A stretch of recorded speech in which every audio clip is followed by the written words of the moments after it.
ፈልገው ነው ያለ እርሶ ፈቃድ ሲጀመር የእርሶ ደብር የሚንቀሳቀስም አይደለም። ከአንድ ሲቲ ወደ አንድ ሲቲ እኮ ነቅለው መውሰድ የሚችሉ ጀግና እኮ ነው። እንደዚህ ያለ ነገር አለ እንዴ? እና እኔ እንደዚህ ያለ የፖለቲካ ወሬ ጥያቄ መጠየቅ አልወድም። በቃ ሪያሊቲ የሚያወሩ ከሆነ ያወሩ ናቸው። እንደው ቀበላቸዋለሁ ካሉ አባታችን ጥያቄ እናቀርባለን። ተጠያቂ አባት ስለሆኑ ማለት ነው። ጥያቄ እንጠይቃለን እና የሚተርፈን እና እኛስ በዚህ እድሜያችን በዚህ አቋማችን በዚህ ህይወታችን ዋሽተን ሴት ልንገባ ነው። ቅዳሴ አልቀደሱም፣ እኔም አልጋበዝኳቸውም። ጥያቄያችን እኮ እሱ እኮ ነው። መስቀል የያዘ አህጉር ሐዋርያዊ አገልግሎት ብሎ አህጉር ተሻግሮ የመጣ እኮ አገልጋይ ነው የጋበዙት። ከቅዳሴው በረከት ካልተካፈላችሁ ሌላውን ነገር እንዴት ያዩታል? ስለዚህ አባታችን አሁንም ቦታው ስለራቀ ምናምን ቢሉን ማለት ነው ቢሉን የሌለ ነገርን ነው። እኚህ ሰው እንግዲህ አብሮ አደጎት እዚህ ጋር አሉ። መምህር ግርማ የሚመጡት ሲያልቅ በጋሻ ጃግሬ በቦዲጋርድ ታጅበው ነው የሚመጡት። የቦታ ርቀት አይመስለኝም። ሳክራሜንቶንም ስለማውቀው ነው አባታችን። እየዋሹ ነው እያልኩ አይደለም። ሳክራሜንቶ ከተማዋን በደንብ ጠንቅቄ ያውቃታለሁ። ከጫፍ እስከ ጫፍ ቢነዳ ከ30 ደቂቃ በላይ አታስነዳም ሳክራሜንቶ። እነዚህ ሰዎች እንዳያገለግሉ አስፈላጊ አይደለም ብለው ቢያግዱና ያ ደብዳቤ ቢበተን ኑሮ ማቆም ይቻላል። አዲስ አበባ ቤተክርስቲያን ላይ እያገለገሉ ሌላ ቦታ ላይ ማገልገል የለባቸውም ሲባል ምንድነው የሚሆነው? አንድ ቦታ ላይ የሆነ የጎበዝ አለቃ የሚያሸንፍ ይሆናል። በነገራችን ላይ በግልጽ አማርኛ ጉዳያችን ከትምህርትና ከልምምድ ጋር ነው። አሁን እርሶ ትምህርትና ልምምድ ነው እየጠየቅኖት ያለ ነው። ጳጳሳት ስለደገፏቸው ምናምን አይበሉን። ምንድነው ያደረግነው? ከግላችን ምዕመናን ገንዘባቸው ቤታቸውን አስይዘው ገንዘባቸውን አስይዘው ከምዕመናን በግል እንዲበደሩ አድርገን ቤተክርስቲያኑን ግን በኢትዮጵያ ኦርቶዶክስ ተዋሕዶ ቤተክርስቲያን ስም ምዕመናን ትረስት ስለሚያደርጉ ቤተክርስቲያኗን አበድረው ነው የገዛ ነው። እንዲህ ያለ ነገር በአሜሪካ አለ በየአብያተ ክርስቲያናቱ። እና ምን ልሎት ፈልጌ ነው መላከ ሰላም ወደፊት እንሂድ። እስካሁን የተደረጉ ነገሮች ስህተት ናቸው 100%። እሺ ከእርሶ ከኳውን የተናገሩት ምንድነው? እኛ ከጸለይን በኋላ መጨረሻ ላይ እሳቸው መጡ ነው እያሉ ያሉት በአንድ ቦታ። እሺ በመቁጠሪያ ራስን መደብደብ የቤተክርስቲያን ትምህርት ነው? እኔ አላቅም እንደሱ የሚል ጸበል መቁጠሪያ ይሁንም አይሁንም የሚለው እኔ ስለሱ ነገር የተጻፈ ነገር የለም። ኦርቶዶክስ መጠለያዬ ሰላምሽ ከፍ ይበልልኝ እናቴ ሁሌም ኖሪልኝ ሰላምሽ ከፍ ይበልልኝ እናቴ ሁሌም ኖሪልኝ። ፈልገው ነው ያመጧቸው። እሱ ብቻ ሳይሆን ቀስፈንቴ ሄኖክን ሁሉ ፈልገው ነው ያመጧቸው። ከኔ ጋር እኮ ተከራክረናል። እያወቅኩኝ የምጠይቅ እኔ እንደዚህ ያለ ነገር ነው አይመቸኝም። አባታችን ይቀጣ ፈልገው ነው ያለ እርሶ ፈቃድ ሲጀመር የእርሶ ደብር የሚንቀሳቀስም አይደለም። ከአንድ ሲቲ ወደ አንድ ሲቲ እኮ ነቅለው መውሰድ የሚችሉ ጀግና እኮ ነው። እንደዚህ ያለ ነገር አለ እንዴ? እና እኔ እንደዚህ ያለ የፖለቲካ ወሬ ጥያቄ መጠየቅ አልወድም። በቃ ሪያሊቲ የሚያወሩ ከሆነ ያወሩ፣ አለበለዚያ ያልጠይቀውትም እርሶ እያወቅኩኝ ነው የምጠይቀውት። ሲሞግቱኝ ነበረ፣ ኦንላይን ሲከራከሩኝ ነበረ። ትክክል ናቸው፣ ቅናት ነው፣ ምቀኛ ነው እያሉ በቃ ገንዘብ ፈልገው ገንዘብ ማሰባሰብ ያደረጓቸው ዛሬ ቤተክርስቲያኑን ፔድ ኦፍ ሲያደርጉ ሊቃወሟቸው መጡ። ዛሴት እውነታው እሱ ነው። እውነት ለመናገር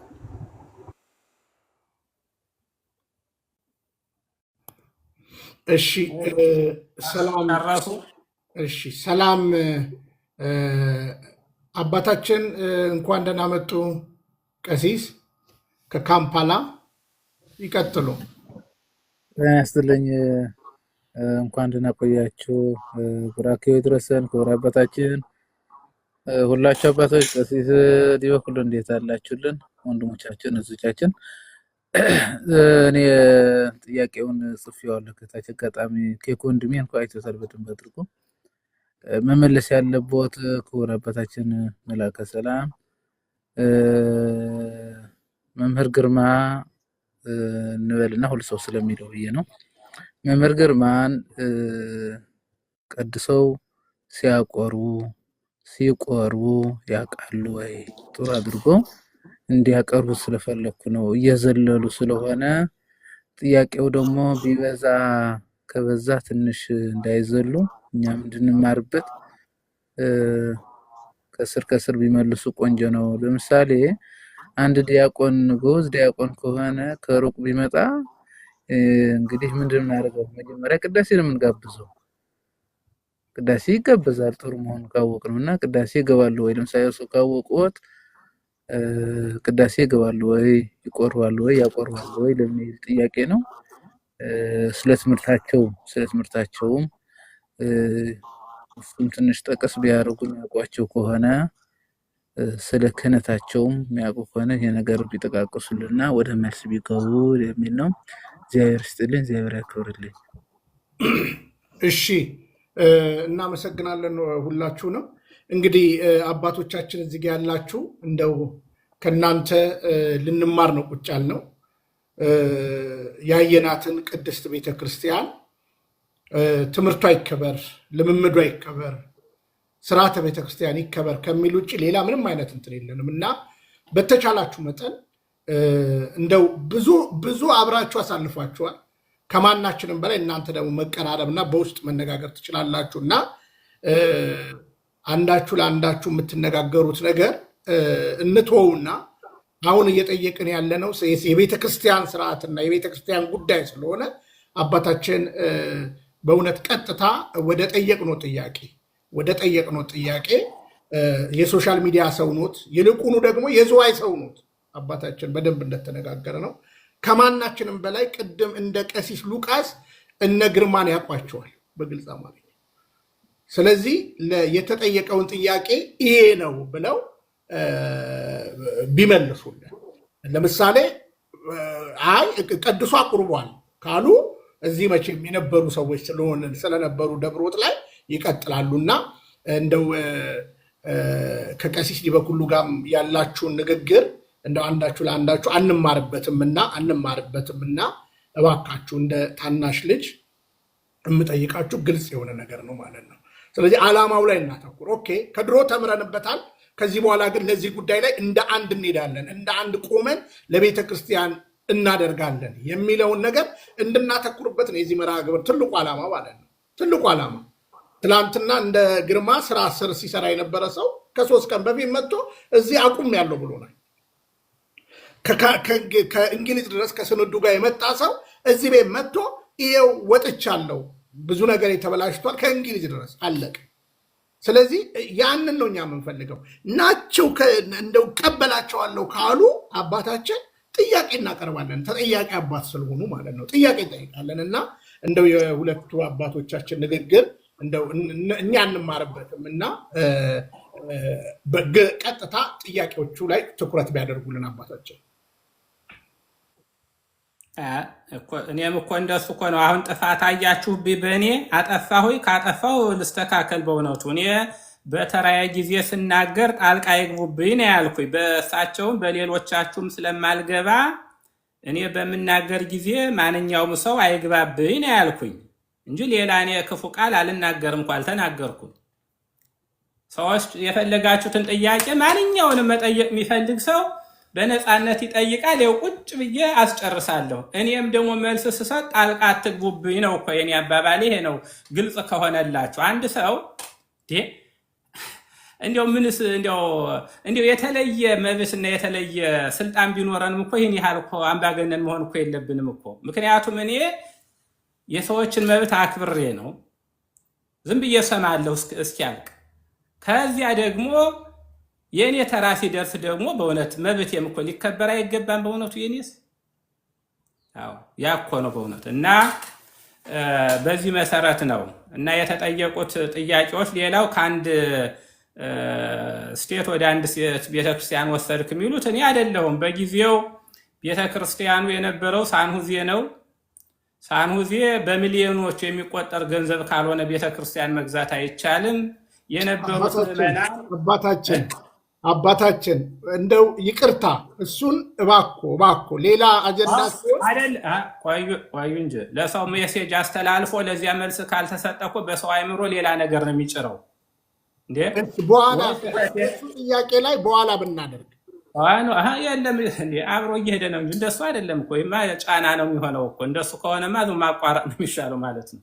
እና አጭር እኮ ነው የምንሰጠው መልስ። ያንን ምዕመናኑ ተሰብስበው ጊዜው የኮሮና ጊዜ ስለሆነ የምንገለገልበት ቤተክርስቲያን በኮሮናው ምክንያት ስለተዘጋብን በዚያ በከተማው 2 ቤተክርስቲያኖች ከዚያ በፊት ተቋቁመው መቀጠል ስላልቻሉ 2ቱ ቤተክርስቲያኖች ተዘግተዋል፣ ታጥፈዋል። የኛ ግን ያ እድል እንዳይገጥመው ምን እናድርግ በሚባልበት ሰዓት ቤተክርስቲያኑ ከብፁዕ ሊቀ ጳጳሱ ጋር ተነጋግረን ከዚያው በአንድ ከተማ አንድ ክልል የምንኖረው ይኸው አንድ ሰሜን ካሊፎርኒያ ነው። ከወረዳው ከተማ ወደ ዋናው ከተማ ነው የመጣ ነው። በእርግጥ 2 ሰዓት ነው የሚያስነዳው በመኪና እና በስምምነት ቃለ ጉባኤ ተይዞ ነው እንጂ በእኔ ስልጣን አይደለም ይዤ የመጣሁት። ቦታዎች ለይተን ከዚህ ቦታ ብለን መርጠን ዕጣ አውጥተን የተሻለ ሆኖ ስለተገኘ ምዕመናኖቻችን ተስማምተው አብረውን እዚህ መጡ። እንዲያውም የተወሰኑ ከገዛን በኋላ ቤታቸውን ከዚህ ያለውን ሽጠው ምዕመናን ወደኛ ተቀላቀሉ፣ መጡ ወደኛ ማለት ነው።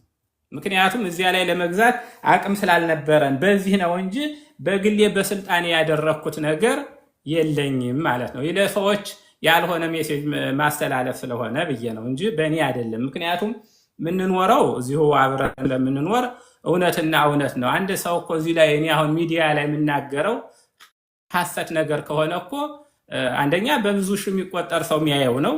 ሁለተኛ ይሄ ደግሞ ባለተስፋዎች ሼር አድርገው የሚያስቀምጡትና ነገ ከነገ በኋላ ፖስት እየተደረገ የሚቀመጥ ነው እና ትዝብትም ነው።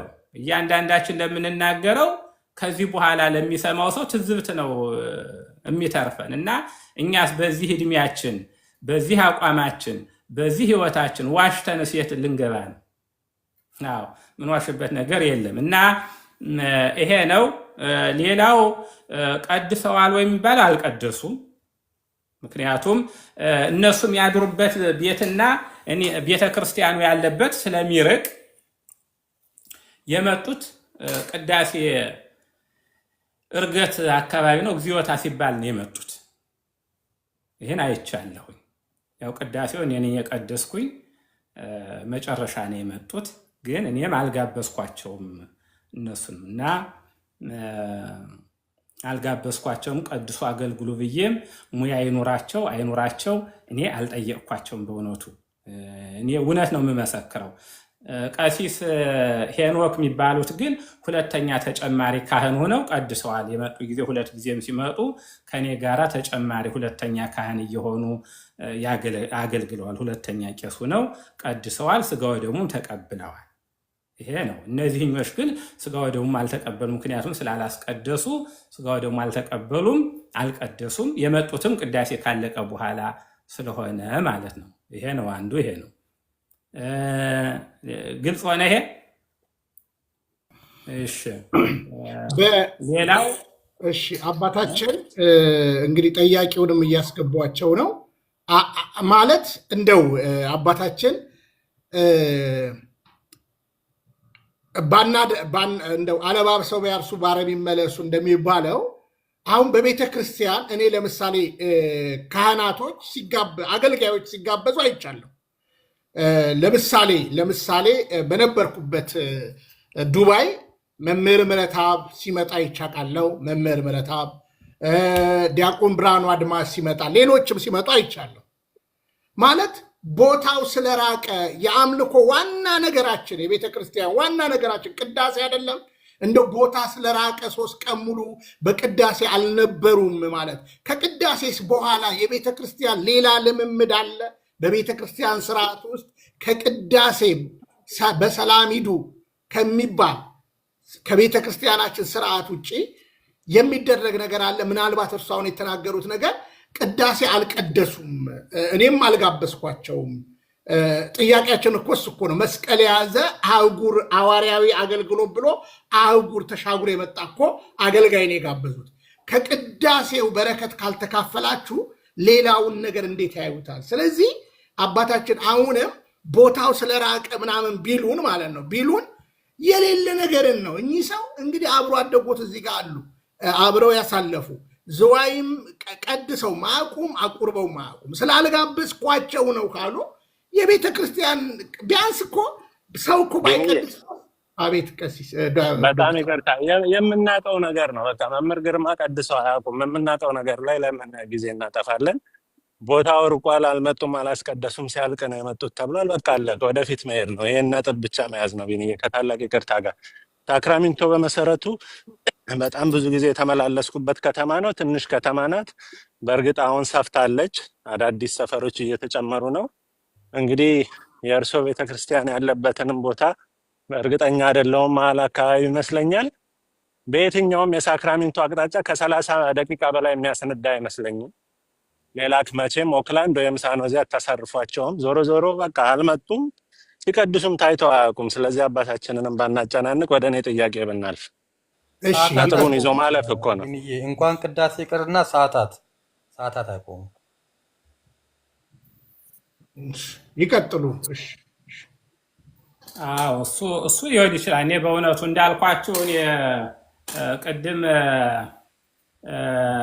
መምህር ሉቃስ እንዳሉት እዚያ ዝዋይ አውቃቸዋለሁ። በክህነት አገልግሎት አላውቃቸውም። በእውነት በክህነት አገልግሎት አላውቃቸውም። ከዚያ በኋላ ግን እኔ አዲስ አበባን በነበሩበት ሰዓት እንግዲህ አዲስ አበባ ብዙ አድባራት እየተመደብኩ አገልግያለሁ። አይቻቸው አላውቅም። አዎ ቅድም መላከ ገነት እንዳሉት ወደ ቦሌ ሚካኤል ጋራ ያለ የጻድቁ የአቡነ ጎርጎርዮስ ቤተክርስቲያን አለ። እዚያ ያጠምቁ ነበር። ግን እዚያ ምን ሄጄም አላውቅም። እንግዲህ እዚያ ቤተክርስቲያኑ ቅዱስ ሚካኤል ሄጃለሁ፣ አይቻቸው አላውቅም። ስለዚህ በአገልግሎት እኔ አይቻቸው አላውቅም። ቢሆን ተገናኝተን አብረን አገልግለን አናውቅም። ከዚህም መጡ ስብከት ነው የሰጠናቸው እንጂ ሌላ ቅዳሴ አልሰጠናቸውም። አንደኛ እኔም አልሰጠኋቸውም፣ መጀመሪያም አልጋበዝኳቸውም። እነሱም ደግሞ ከነጋ ነው የመጡ። ምናልባት እንግዲህ ሀገሩ ሩቅ ስለመጡ ደክሟቸውም ሊሆን ይችላል። ሰዓትም ብዬ ምን የምንትን አላልኩም። ቢሆንም ደግሞ እንዲህ ያለ ነገርም እንዳልኩት ምንድነው ራሳቸው ቀደም ብለው ቢመጡ። እንግዲህ ቅዳሴ ዝም ብሎ አይደለም የሚገባው። መጀመሪያ ብዙ አገልግሎት አለ። ሙያው ያለው ሰው ካለ ቀደም ብሎ መጥቶ አብሮ ተፈሥሒ ማርያም ብሎ መልካ ስዕል አድርሰን ኪዳን አድርሶ ነው እንጂ ዝም ብሎ አንድ ሰው ሩጦ ቅዳሴ አይደለም የሚገባው። እና ያን ካላደረጉ እኔ ምን ብዬ ልጋብዝ እችላለሁ? እንደዚያ ብሎ በአገልግሎት የተሳተፈ ከሆነ መቼም ሙያ ይታወቃል። መቼም በዚህ በቤተክርስቲያናችን እግዚአብሔር ይመስገን እንዲሁ ሙሉ በኮንትሮባንድ የሚገባበት አይደለም። ቀደም ብሎ ካህኑ ይታወቃል፣ እንዲያው አንደበቱ ይታወቃል፣ ሙያው ይታወቃል። እና ዝም ብሎ እንግዳ ሰው ስለተመጣ ብቻ ቅዳሴ ቀድስም አይባልም፣ በእውነቱ አይባልም። እና እንደዚያ ስለሆነ እኔ በዚያም አልጋበዝኳቸውም፣ እነሱም አልመጡም።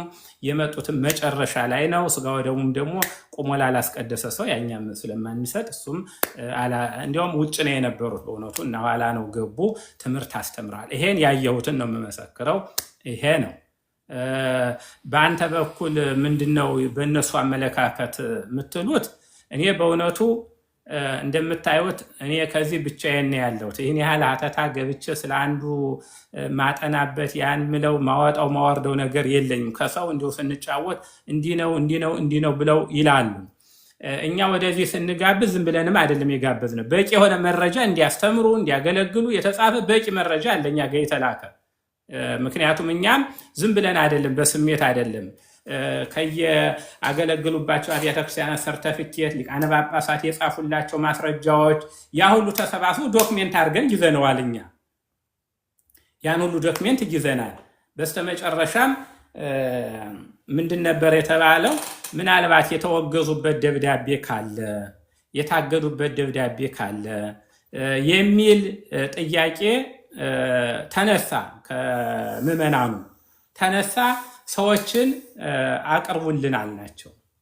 አዎ የክህነት ማስረጃ አብሮ ከዶክሜንቱ ጋር መጥቷል። ክህነት እንደተቀበሉ ማስረጃው አለ። የልጅየውም የእሳቸውም ማስረጃው አለ። ወረቀቱ መጥቷል። ግን ወረቀት ዛሬ ብዙ ነገር ሊሰራ ስለሚችል የወረቀቱ ጉዳይ አይደለም። ግን እንዳልኩት ምንድነው እንደዚህ ያሉ የተከለከሉባቸው ነገሮች አሉ ወይ የሚል ጥያቄ መጣ። እኛም ሁለተኛ ይቅርብን ስንል ሰዎች ጥያቄ አነሱ።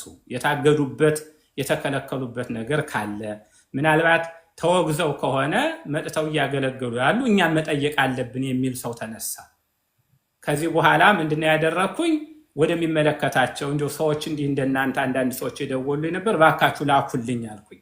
እንዲህ ያሉ ነገሮች ካለ አንድም ሰው የላከልኝ የለም በእውነቱ። አባታችን እንደው ቀና ልበልና አባታችን ቅድም እኮ ሀሳብ ሲሰጡን እኮ ከህዝበ ምዕመኑ አንድም አይነት ኮምፕሌን አልቀረበም፣ ሁሉም ህዝብ ተስማምቶ ነው ህዝበ ምዕመኑ አሉን። አሁን ደግሞ ሰነድ እስከ መቀባበል ድረስ የነበረ እና ጥያቄ ሁሉ ነበርና አባታችን መቼም ያለፈው አልፏል። እየጠየቅኖት ያለው ካህን ያልሆነ ሰው ማጥመቅ ይችላል በቅድስት ቤተክርስቲያን አስተምሮ። አሁን መቼም የጥምቀቱ ስርዓት ራሱ በቤተክርስቲያን ስርዓት መቼም ስለ ጸበል መጸበል ነው እያወራን ያለ ነው። ስለ ጸበል መጸበል ከቅዳሴ በኋላ ጸበል መጸበል ይቻላል። ካህን ያልሆነ ሰውስ ማጥመቅ ይችላል በቤተክርስቲያን? እንዲህ አይነት ትምህርት ካለ እስቲ በመረጃ ቢያሳዩን አባታችን። ምክንያቱም ህዝበ ምዕመኑ አልተቃወመንም ሁሉም ደግፎ ነው ካሉ በኋላ አሁን ደግሞ ምን አሉን አባታችን?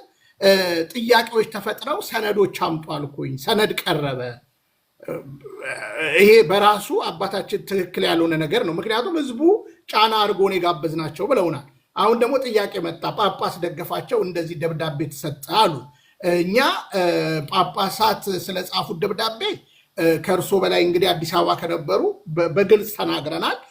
በጠቅላይ ቤተ ክህነት በፓትርያርክ ቢሮ የተጻፉ ግልጽ የሆኑ ደብዳቤዎች አሉ፣ ከሀገር አልፎ ከሀገር ውጭ ጭምር ማለት ነው አባታችን።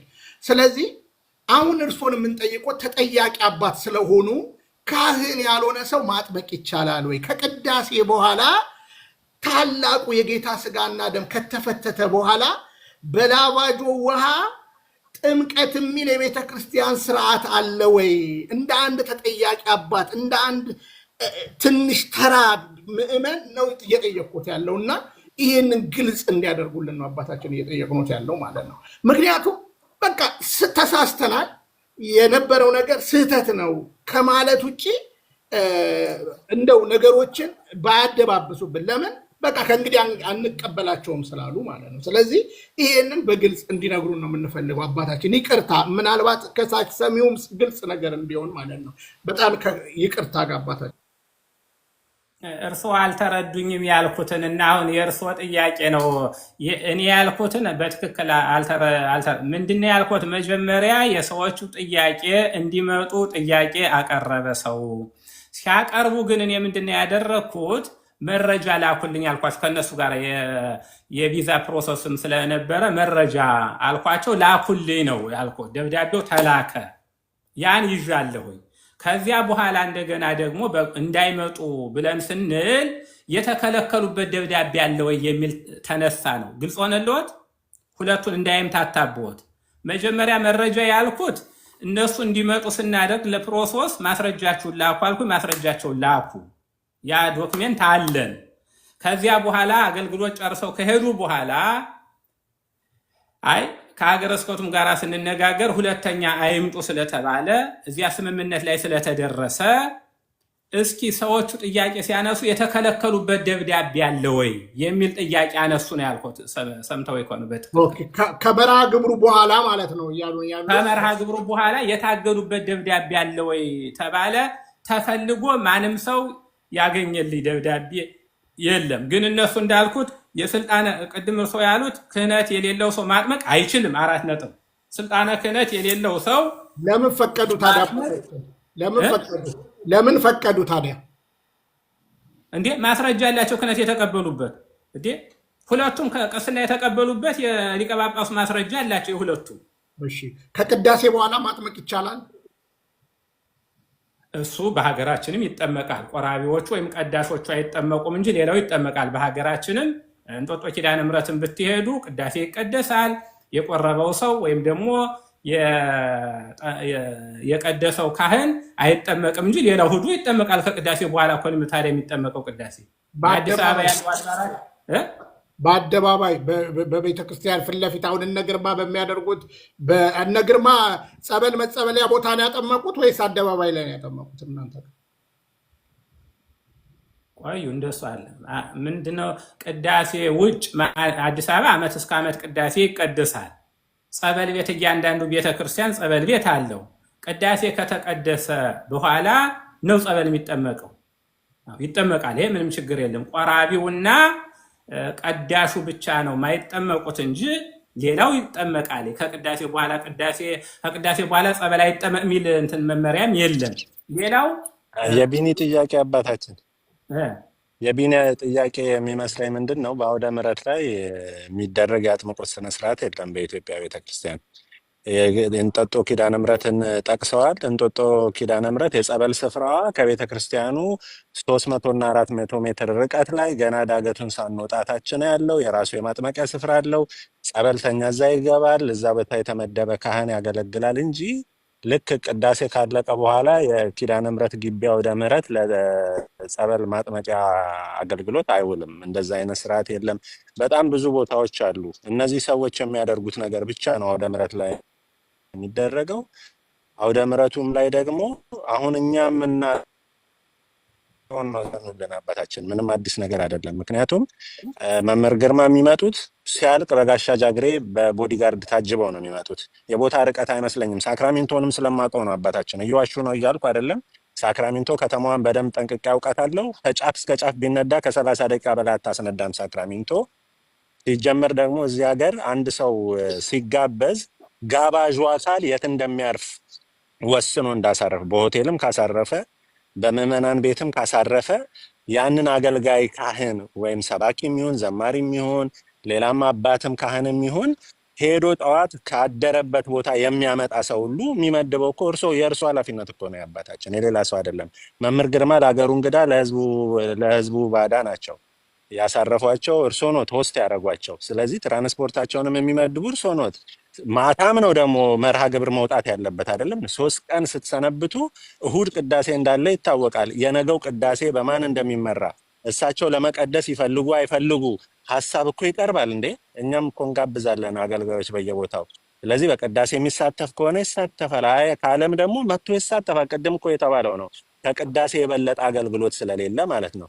እና ኢትዮጵያ ያለችው ልምምዳቸው እዚህም ተደግማለች። እሱ ላይ አንጣላም። በቃ ያ ከነበረ አሬንጅመንታችሁ ይሁን፣ በእሱ እንለፈው። ቢኒም እዚህ ላይ ጊዜ ባታባክን።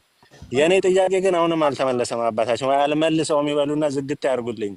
የእርሶ እይታ የነ መምህር ግርማና የነ ሄኖክ ያጠማመቅ ስርዓትና የፈውስ አገልግሎት ቤተ ክርስቲያናዊ ነው ወይስ የቤተ ክርስቲያናዋ ተቃራኒ ነው? በቃ ይችን በግልጽ ይመልሱልኝ አባታችን። እኔም ጥያቄን ካሁን በኋላ ድጋሚ አልጠይቆትም። መመለስ ካልፈለጉ ይህን አልመልሰውም ይበሉና ወደ ሌላ እንለፍ። ቢኒ አንድ ጉዳይ ላይ ጊዜ ባንፈጅ ብዬ ነው። ይቅርታ አቶ ምንድነው አሁን አውደ ምሕረት ላይ ጸበል፣ እኛም ጸበል ቤት በጓሮ በኩል ነው የምናጠምቀው። እንዲሁ አለፍ አለፍ እያሉ አባቶች ሲመጡም የሚያጠምቁበት እዚሁ ፊት ለፊት አይደለም፣ በስተጓሮ በኩል አለን፣ በፓርኪንጉ በኩል በሱ ነው ጥምቀቱ የተካሄደ፣ በሱ ነው። ግን እንደ ጥቅሉ ግን ከቅዳሴ በኋላ ጸበል የለም የሚል አስተምሮ የለም። ጸበሉ ከቅዳሴ በኋላ ሊጠመቅ ይችላል ነው። ይህን እንዲህ እየተማመን ነው መድ እንጂ ከቅዳሴ በኋላ ጸበል አታጥምቁ የሚል ነገር የለም። የቆረቡ ሰዎች ወይም ደግሞ የቀደሱ ሰዎች ብቻ ነው የማይጠመቁት እንጂ ሌላው ሰው መጠመቅ ይችላል ከቅዳሴ በኋላ ነው። ይሄን እየተማመን ነው። ምክንያቱም እኛ ለስርዓቱ ያው እንግዶችም አይደለንም አይደለ? እየተማመን ነው። ያ እንደዚያ ነው የሚደረገው። ሌላው በሰዎቹ ዙሪያ ላይ እይታህ ምንድን ነው ለሚለው እኮ እየሄድኩበት እያለ ነው በማስረጃው በኩል ያሉት ይሄ ነው። ምንድን ነው የኔ ሆነ የሌላው ሰው ፍላጎት ሰውየው እንዳያገለግሉ፣ አንደኛ ስልጣነ ክህነት የላቸው ምን ያሉ ስልጣነ ክህነት እንዳላቸው ወረቀት ነው። እንግዲህ ከወረቀት ውጭ ሌላ ምን ማምነው ነገር የለም። ወረቀቱ አላቸው፣ ማስረጃ አላቸው። ቅስና የተቀበሉበት ከሊቀ ጳጳስ ነው የተቀበሉበት፣ ማስረጃው አላቸው። የሁለቱም የልጅየውም የአባትየውም ቅስና የተቀበሉበት ማስረጃ አላቸው። ስለዚህ እነዚህ ሰዎች በዚህ አይነት መንፈሳዊ አገልግሎት እንዳያገለግሉ ብሎ ያገደበት ደብዳቤ ፈልጉልኝ ብዬ ሊያመጣልኝ የቻለ ሰው የለም። እነሱ ግን እንዲያስተምሩ እንዲያገለግሉ ቁጥራቸው በርከት ካሉ ሊቃነ ጳጳሳት ማስረጃ ይዘዋል። ያ ማስረጃ በእኔ እጅም አለ፣ በእኔ እጅ አለ እና ከዚህ ውጭ እኔ ሰዎችን በምን አይነት ነው የምቃወማቸው? ያን ማስረጃ ይዘው መጡልኝ። በዚያ መሰረት እንዲያገለግሉ አድርጊያቸዋለሁ፣ አገልግለዋል። ከዚያ በኋላ ግን እንዳልኩት ከሀገረ ስብከቱ ጋር በመነጋገር የሰጠኋቸዋል። ለሀገረ ስብከቱም ቢሆን ይሄ ህዝቡ ከዚህ ከታች ከሚጨቃጨቅ አሁን ጊዜያችንን የምናጠፋው ከዚህ ከታች ያለ ነው። አዲስ አበባ ላይ ያጠምቃሉ። አሁንም እኮ አዲስ አበባ ላይ በአሁኑ ሰዓትም ያጠምቃሉ። ወደ አያት ፋኑኤል የሚባል ቤተክርስቲያን አለ። በየጊዜው ያጠምቃሉ፣ ፖስት ያደርጉታል። በየጊዜው ያጠምቃሉ። ልጅየውም ወደዚህ ወደ ማን ዋሻ ገብርኤል ነው ማን ገብርኤል የሚባል አለ። በቋሚነት እዚያ ላይ ያጠምቃሉ። የወረዳው ሊቀ ካህናትም ምናምን ሰርተፊኬት እየሰጡ ማስረጃ እየሰጡ ያጠምቃል አሁንም። ስለዚህ ወነአምን በሃቲ ቅድስት ቤተክርስቲያን ብለን ካልነ በአንዲት ቅድስት ቤተክርስቲያን እናምናለን ካልነ እነዚህ ሰዎች በመሃል ከተማ በአዲስ አበባ ከተማ ላይ አገልግሎት የሚሰጡ ከሆነ ሌላ ቦታ እንዳይሰጡ የሚከለክላቸው ነገር ምንድን ነው?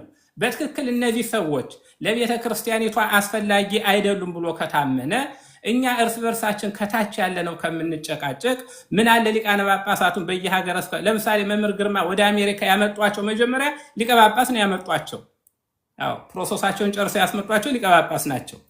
እና እንዲህ ከማድረግ እኔም ሆንኩ እናንተ ሌሎችም ሆነ እንዲህ ያለ ጭቅጭቅ ከምናደርግ ለህዝበ ክርስቲያኑ ሰላም ለቤተክርስቲያን ሰላም ሲባል ለምንድነው ይሄን ማዕከል በሆነ መልኩ እነዚህ ሰዎች አስፈላጊ አይደሉም የሚለውን ሊቃነ ጳጳሳቱም አንድ ሆነው ተነጋግረው በቅዱስ ሲኖዶስ እገዳ ደብዳቤ ለምሳሌ መናፍቃን እንደሚወገዙት ሁሉ እነዚህን ኦፊሻሊ በሆነ ደብዳቤ እነዚህ ሰዎች እንዳያገለግሉ አስፈላጊ አይደለም ብለው ቢያግዱና ያ ደብዳቤ ቢበተን ኑሮ ማቆም ይቻላል። አዲስ አበባ ቤተክርስቲያን ላይ እያገለገሉ ሌላ ቦታ ላይ ማገልገል የለባቸውም ሲባል ምንድነው የሚሆነው?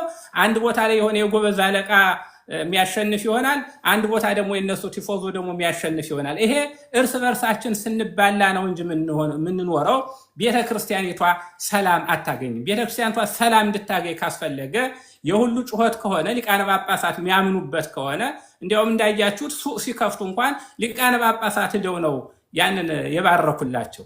ስለዚህ አንድ ሊቀ ጳጳስ ሄዶ እንደሚያደርግ ከሆነ አንዱ ሊቀ ጳጳስ የሚከለክል ከሆነ ችግሩ ያለው በህግ አውጭና በህግ አስፈጻሚው መካከል ነው ያለው። ስለዚህ የኛ ጩኸት መሆን ያለበት እነዚህ ሰዎች ይህን ችግር እያደረሱ ስለሆነ አንድ መፍትሄ ይሰጥ ብሎ ነው እንጂ ማለት ያለብን አሁን እኔ ፐርሰናል በግሌ እንዲህ አድርግሃል እንዲህ አታደርግ ቢባል በእኔማ እኮ አቆምኩ በቃ እኮ ከኔ እኮ አሁን አቆምኩ በቃ ከኛ ቤተክርስቲያን አይመጡም በቃ ቆመ። ለምን? ለሰላም ሲባል ለማንኛውም ሰው በዚህ ቤተክርስቲያን ሆነ በግሌ ወንድሜ በዚህ ምክንያት የሚሰናከልብኝ ከሆነ የሚቀየምብኝ ከሆነ ለምን አይቆምም? ቆመ። ግን የኛ ብቻ አይደለም እንዳልኩት አዲስ አበባ ላይ እነዚህ ሰዎች የሚገለገሉ ከሆነ ሌላው ላይ እንዴት የኛ ቤተክርስቲያን ላይ እነዚህ ሰዎች የማይመጡበት ለምንድን ነው ይላል። ምክንያቱም ቴክኖሎጂውን ልክ ከኛ በተሻለ ቀድበው ይዘውታል። እጅግ ብዙ ተከታይ ያላቸው በፌስቡክም በዩቱብም በተለያየ ነገር ህዝቡን ይዘውታል። ከዚህ ህዝብ ማላቀቅ የምንችለው በምን ሁኔታ ነው የሚለውን የቤት ስራ መስራት እንጂ አሁን የኔን ትደግፋቸዋለህ ትቃወማቸዋለህ የሚለው ምን መፍትሄ አይደለም። ስለዚህ እኔ የምቃወመው ከላይ ደብዳቤ እነዚህ ሰዎች እንዳያገለግሉ እንዲህ እንዳያደርጉ የሚል መመሪያ ከተላለፈ አዎ የቤተ ክርስቲያኒቷ አንድ አካል አሁን ሀገረ ስብከቱ ደብዳቤ ጽፏል። ሀገረ ስብከቱ ትክክል ነው ትክክል አይደለም የሚለውን ብቻ ሳይሆን ሀገረ ስብከት ካለ ማቆም ነው። አዎ ሌላ እነሱ አይ ተከልክለናል የሚሉ ከሆነ መብታቸውን ሄደው በሚያስከብሩበት ቦታ ሄደው ያስከብራሉ። እኛ ግን እንዳልነው ባለቀ ሰዓት ጥያቄን ልቀይረው አባታችን አይ ዶክተር ጥያቄን ልቀይረው ቀሲስዬ ጥያቄን እዚሁ ላይ ልቀይረው። ምክንያቱም አሁን መጀመሪያ ላይ ለመመለስ ሀሳብ ነበራቸው፣ አሁን ግን ለመመለስ አልፈለጉም። ትክክል ናቸው ወይም አይደለም የሚሉትን ማለት ነው። እሱ ችግር የለውም። ከእርሶ ብንሰማም ባንሰማም አካሄዳቸው ትክክል አይደለም፣ ይህ ቤተክርስቲያናዊ ነው። እሱን የምንልበትን ደግሞ በቤተክርስቲያኒቷ ትምህርት ቀኖና ትውፊት መሞገት ይቻላል። ኢትስ ኦኬ ማለት አይፈልጉም አይበሉ። እኔ መጠየቅ የምፈልገው ነገር እርስዎን እነዚህ ሰዎች 3 ቀን እርሶ ጋር ሰንብተዋል። ቀሲስ ሄኖክ 2 ጊዜ መጥቷል። ስለዚህ በተደጋጋሚ ተገናኝታቸዋል። እስቲ ስለነበረው አገልግሎት ይንገሩን። በትክክል በስርዓተ ቤተክርስቲያን ነው የተፈጸመው ወይስ ቤተክርስቲያኒቷ የማታውቀው እንግዳ ልምምድ ነው የተደረገው? በቪዲዮም በምንም ማስረጃ አለ የሰዎቹ አካሄድ ምን እንደሆነ። ይሄን በአደባባይ ማሳየት ስለሚቻል ማለት ምክንያቱም ከታች ሆነው የሚሰሙት የቤተክርስቲያን ልጆች ጥርት ያለ አቋም ከአባቶቹ መስማት ይፈልጋል። የተሽከረከረ መሆን የለበትም። አንደኛ ቅድም ቀሲስ ዲበኩሉ እንዳሉት የሚፈለገው ፈንድሬዚንግ ግቡን ስለመታ ከዚህ በኋላ አልፈልጋቸውም እና እንደፈለጉ ስራቸው ያወጣቸው የሚል አቋም አንድ እያየው ነው። ትገምት ማለት ነው። ካለው ኮንቨርሴሽን እየገመትኩ ነው እንደዛ። ሁለተኛ ነገር ደግሞ ጫና ስለመጣና ሀገረ ስብከቱ ሰንብቶም ቢሆን ምክንያቱም በመጀመሪያማ እኮ አልተቀበላችሁም የተሰጣችሁን መመሪያ ለጠቅላላ በዛ ሀገረ ስብከት ላሉ አድባራት ጠቅላላ ተጠቅሶ የተሰጠውን መመሪያ ብታከብሩ ኖሮ አገልግሎቱ አይከናወንም ነበር፣ አይፈጸምም ነበር። አስቆመዋቸው ቢሆንና ተደራድረው ከሀገረ ስብከቱ ጋር ተነጋግረው የተሰጠው መመሪያ ክላሪፋይ ካረጉ በኋላ እንዲያገለግሉ ቢፈቅዱላቸው በጣም አከብሮት ነበር አባታችን። ለቤተ ክርስቲያንም ትልቅ ይሄ ውዝግቡን የሚያስቀረው እንደዚህ አይነት አባት ስናገኝ ነው እንጂ እኛ እኮ ፈልገን ብጥብጥ ወይም ሁከት ፈልገን አይደለም ይሄን ጥያቄ የምናነሳው። ቅድስት ቤተክርስቲያን መድረኳ የተቀደሰችዋ ቤተክርስቲያን ክብሯ እየወረደ ስላለ ነው። እና አሁን ስለተገደዳችሁ ነው ያቆማችሁት? ምክንያቱም ከዚህ በኋላ እኮ ጥያቄው ሌላ ነው የሚሆነው። ቅድም እንዳልኩት ነው አንድ ካህን ካፈነገጠ ከሊቀ ጳጳሱ ፈቃድ ውጭ ከሆነ ስልጣኑም ይያዛል፣ ይነጠቃል። ከዛ በኋላ በጉልበት ማገልገል ይችላል። አሜሪካ ስለሆነ እንደዚህም ተወግዘውም የሚያገለግሉ እኮ እናውቃለን። ይሄ እንግዳ ነገር አይደለም። ከዛ በኋላ ግን እነዚህ ሰዎች እውነተኛ መንፈሳውያን አባቶች አይደሉም፣ እኛም አባቶች ብለን አንጠራም። ጉዳዩ ያለው እዛ ጋር ነው። ስለተገደዳችሁ ነው እንጂ የቆመው። አሁን ከምረዳው ነገር ሀገረ ስብከቱ ጫና ስላሳረፈባችሁ ነው እንጂ ልምምዳቸው ግን ትክክል የኦርቶዶክስ ቤተክርስቲያን ስርዓት ነው ብለው እንደሚቀበሉ ነው እየተረዳለው። ያለበለዚያ እኮ እርሶ መንፈሳዊ አባት ኖት፣ መነኩሴ ኖት፣ ኦልሬዲ መነኮሰ ሞተ ነው። ከዚህ በኋላ ሌላ ምንም የሚፈልገው በዓለም የሚጠብቀው ነገር የለም። እንግዳ ነገር ከሆነ እንግዳ ነገር ነው፣ አለቀ በቃ። ለእኛም መፍትሄ የሚሰጠን ይሄ ነው። ውዝግቡም በዚህ ይረግባል። ይችን ማለት ፈልጌ ነው። ቢመልሱትም ባይመልሱትም እኔ በቃ ጥያቄ እናንስቻለሁ። እንደውም አይመልሱት ካሁን በኋላ እኔ አንድ ጊዜ በትልቁ አርጉኝና ወንድሞቼ ታብታብ እያረጋችሁ እና ጥያቄውን ሁላችሁም አሁን እኮ አቋርጠውብኝ ነው። ቆዩ አንድ መላከ ሰላም አንድ ጊዜ ደግሞ እኛ የምናገር መንገድ ላይ አቁሜ ነው የማወራውና እና ከዛ በኋላ እኔ ጥያቄው ለእኔ መጥቶ ሳልጨርስ እንዴት ነው ጣልቃ የሚገባው? ተከታታይ ጥያቄ ነው። አንዴ ጠብቁ እንግዲህ። እኔ ካልፈለጋችሁ ምን ቸገረኝ? እኔ ጥያቄ እየመለስኩ ነው ያለሁኝ። በደንብ መነጋገር እንችላለን። አንዴ ይቀርታ ቃለ ሐዲው እኮ እኛ ጋር እኮ አለ። አንዴ የሚውት አድርጉት አባታችን። አንዴ ለእርሱ አይደለም ለሌላውም ሰው ጭምር ነው እኛ የምናወራው። ቃለ ሐዲው የሰብሳቢው ጉዳይ ነው። ሰብሳቢው ጥያቄንን ማያስጨርሱ ከሆነ ልውጣ ማለት ነው በቃ። ምክንያቱም እኔ የምጠየቀውን ጥያቄ በአግባቡ እየመለስኩ እንደገና እናንተ ይህን አልመለስክም ስትሉ ያንን እየመለስኩ ነው የነበረው። ስለዚህ አሁን አያፍኑኝ። አንድ ጊዜ ይቅርታ፣ አንድ ጊዜ 2 ደቂቃ የኔ ተራ እኮ ነው የነበረ። ይቅርታ የኔ ተራ ነው። እኔ ልጨርስና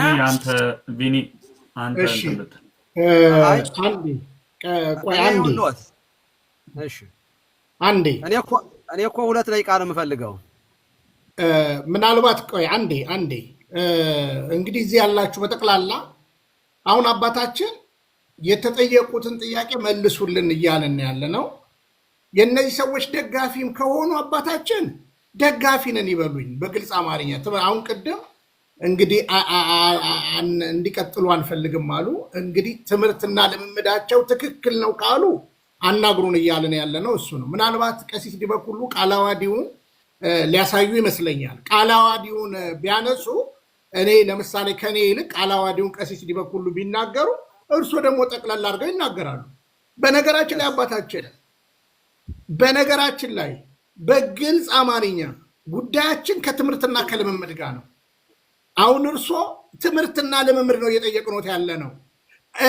ጳጳሳት ስለደገፏቸው ምናምን አይበሉን እንዴ። ጳጳሳት እኮ እና አቡነ ሳውሬዎስም እኮ ጳጳስ ናቸው። እና አቡነ ሳውሬዎስ የቤተ ክርስቲያን ስርዓት ስለጣሱ ጥቁር ለበሰን፣ ልክ አይደለም ማለት። ስለዚህ አሁን ጳጳሳት ስለደገፏል። በነገራችን ላይ አባታችን ይኸው አሁን ልክሎታለሁ ከ4 ከ5 ደብዳቤ በላይ ያለን በነገራችን ላይ በቤተ ክርስቲያን የተወገዙበት እነዚህ ሰዎች እራሳቸው ቃል በቃል ተባረናል፣ በፓትርያርኩ ትእዛዝ እንዳታጠምቁ። አሁን ልክ እንደናንተ አይነት ቦታ ገንዘብ እየተቀበሉ እያጠመቁ ነው፣ በቃ በሽርክና ማለት ነው።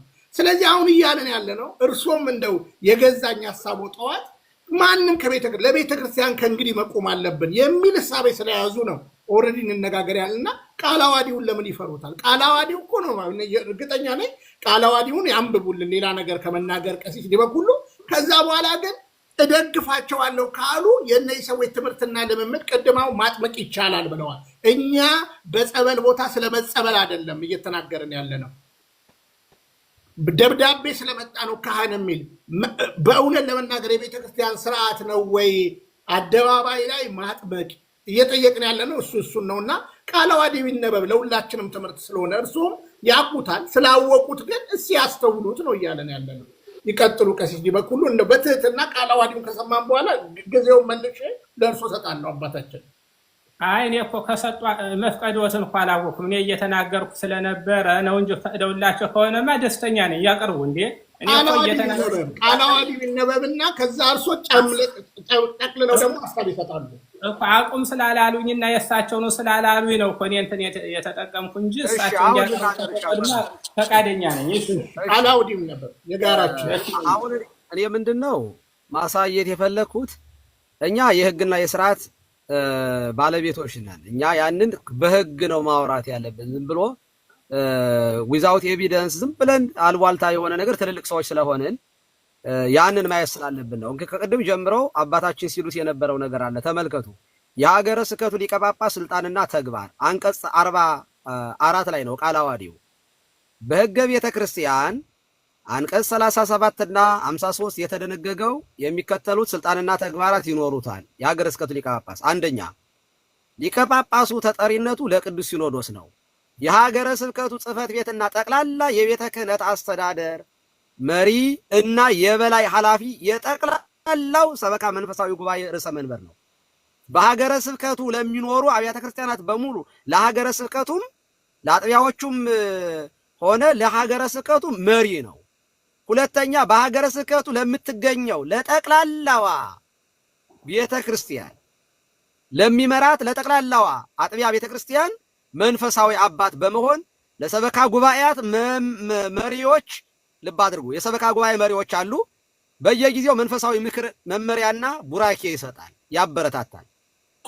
የሰበካ ጉባኤው መሪዎች የተባሉት አንደኛ የሰበካ ጉባኤው ሊቀመንበሩ የደብሩ አስተዳዳሪ ነው አባት። ሁለተኛ ምክትል ሊቀመንበር አለ። እነዚህ ቤተክርስቲያንን የሰበካ ጉባኤን የሚመሩ ናቸው። ለነዚህ የበላይ ሆኖ ምንድን ይሰጣል? መመሪያ ነው የሚሰጠው። መመሪያ መስጠት ነው። ይሄ አይደረግ፣ ይሄ ይደረግ የማለት ሙሉ ስልጣን አለው። በዚህ መሰረት ለመላከ ሰላም ብፁዕ አቡነ ቴዎፍሎስ ይሄ ጉዳይ ትክክል አይደለም እነ መምህር ግርማ ብለው ደብዳቤ ጽፎልዎታል። በአጠቃላይ ለሀገረ ስብከቱ መመሪያ አስተላልፈዋል። ይሄንን ሰብረው ነው ከዚህ ቀደም ያደረጉት እርስዎ። አንድ ይሄን ሌላውን ልለፈውና ወደ ሁለተኛው ፔጅ ስመጣ ተመልከቱ። ረጅም ስለሆነ ነው ፔጅ እዚያው ቀጥሎ ሁለተኛውን ላንብላችሁ ወይም አምስተኛው ጀምሬ። አምስተኛ ከሚያገለግሉበት አጥቢያ ቤተ ክርስቲያን መሸኛ ደብዳቤ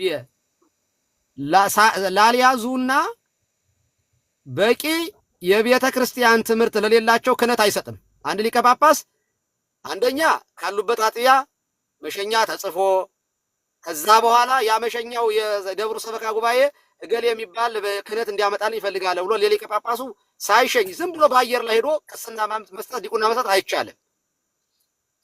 ስድስተኛ በሀገረ ስብከቱ ይችን በደንብ ተመልከቱ። ይችን ማሳየት ነው የምፈልገው።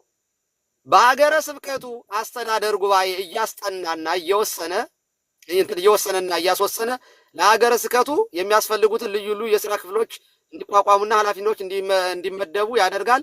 አፈጻጸሙ ለጠቅላይ ቤተ ክህነት ያሳውቃል። ስድስተኛውን ተመልከቱት። በሀገረ ስብከቱ ክልል ውስጥ አዳዲስ ለሚተከሉ አብያተ ክርስቲያናት በቀኖና ቤተ ክርስቲያን መሪነት ፈቃድ ይሰጣል። የመሰረት ድንጋይ ያኖራል። ቅዳሴ ቤቱን ይባርካል፣ ያስበርካል። ይሄ አንዲት አጥቢያ ቤተ ክርስቲያን እንኳን ስትመሰረት ዝም ብሎ አይመሰረት፣ ሊቀ ጳጳሱ ፈቅዶ ነው። ስምንተኛ በሀገረ ስብከቱ ስር ለሚገኙ አድባራትና ገዳማት፣ ይሄኛውን ብዬ ጨርሳለሁ። በሀገረ ስብከቱ ስር ለሚገኙ አድባራትና ገዳማት አስተዳዳሪዎችና ልዩ ልዩ ሰራተኞች መመሪያ ያስተላልፋል። መመሪያ ይሄ ይደረግ ያ ይደረግ ብሎ መመሪያ መስጠት ነው የሚጠበቅበት። ጥፋት ሲፈጸምም የማስተካከያ እርምት ይሰጣል። ከባድ ጥፋቶችንም በሀገረ ስብከቱ አስተዳደር ጉባኤ እያየ ይወስናል። ይሄ የሊቀ ጳጳሱ ስልጣን ነው። በአንዲት አጥቢያ ቤተ ክርስቲያን ውስጥ ሊቀ ጳጳሱ መመሪያ ለደብሩ ሊቀመንበርም ለሰበካ ጉባኤው የመስጠት ራይት አላቸው። ሊቀ ጳጳሱ የስልጣን አላቸው። አቡነ ቴዎፍሎስ ይሄንን ነገር አድርገዋል። በወረዳውም ደብዳቤ ተጽፏል። ተሰብሮ እኔ የማውቀው ነገር ስለሆነ ነው። የዛሬ 5 ዓመት አካባቢ እንዴ በነገራችን ላይ ፍቅረ ኢየሱስ አብሮ እንዲታይ የምፈልገው ነገር አለ። የግርማ ጉዳይ ብቻ አይደለም እኛ የሚያስጨንቀን፣ ተመሳሳይ ነገር ነው። የአባ ዮሐንስም የግርማም የሄኖክም አንድ አይነት ነው። አንዳንዶቹ በአካባቢውነት ሊደግፉ የሚፈልጉ ሰዎች አሉ። ኖ ይሄ ቀኖና ቤተክርስቲያን ጥሰት ነው ከተባለ ግርማ ዘዋይ ስለሆነ አባ ዮሐንስ ጎንደር ስለሆነ ምረት አናረግም። እኛ ስህተት ነው። እኔ የተሟገቱኝ አንድ አባት አሉ እንደዚህ ብለው፣ እኔ እንደዚህ ከሆነ አካባቢያዊነት ከሆነ ብሔር ፖለቲካ ከሆነ አይሰራም፣ እኛ ጋር እንደዚህ ያለ ስራ አይሰራም። አንድ አይነት ነው የሚሰሩት ስራ፣ ተመሳሳይ የሆነ ነገር ነው። በኩልነት ነው የምናወግዝ። በተለየ ሁኔታ ግርማን ፎከስ ማድረግ ተገቢ ነው ብያለሁ። እኔ አሁን ግርማ ላይ ነው ፎከስ እየተደረገ ያለው። እንዲህ ከሆነ የግል ወይም የጥቅም አለመግባባት የተፈጠረ ሁሉ እየመሰለኝ መጥቷል። እኔ ይቅርታ አድርጉልኝ። ተመሳሳይ አንድ አይነት ሄኖክ 3-4 ጊዜ መጥቷል። ከአባ ዮሐንስ ስንት ሺህ እንዳሰባሰቡ ለምሳሌ እርሶን ያውቃለሁ። አባ ዮሐንስ እዛው ባህር ዳር ላይ ሆነው ማለት እዛ ወንቅሸት ሆነው እየገቡ ላይቭ ላይ ስንት ገንዘብ እንዳሰባሰቡ ስንት ብር እንደሰጠዎት አውቃለሁኝ። እኔ ሰው ዋይ ኖት እሳቸውንም ሜንሽን ያድርጉ። ይሄ ሰውዬ እዚህ ቴክሳስ መጥቶ በግሉ በስሙ ቸርች ከፍቷል እና ጭቅጭቅ አለ እዚህ ቴክሳስ ላይ አሁንም ድረስ የማይሆን ነገር እያደረጉ ነው ያሉት። የግል ካምፓኒ ማቋቋም የጀመሩ ፖለቲከኞች ናቸው። በቆብ የተደበቁ ነውረኞች እዚህ ውስጥ አሉ ነው እንደነ ዮሐንስ ያሉ ሰዎች ሰው እያስገደሉ ስንት ሴራ በክላሽ የሚጠበቁ እኮ ናቸው እኮ። ወንቅሸትን እኮ በሊቀ ጳጳሱ እንዳይመራ እኮ ጎንደር ላይ እኮ ስንት ፋይቲንግ ተፈጥሯል እኮ። እንደዚህ ያሉትን ነውረኞችን መከላከል እኔ አንድ ሰው ከተከላከለ ከመጀመሪያው እንደዚህ ካለ ሰው ጋር እኔ ማውራት አልፈልግም። ይቅርታ አድርጉልኝ።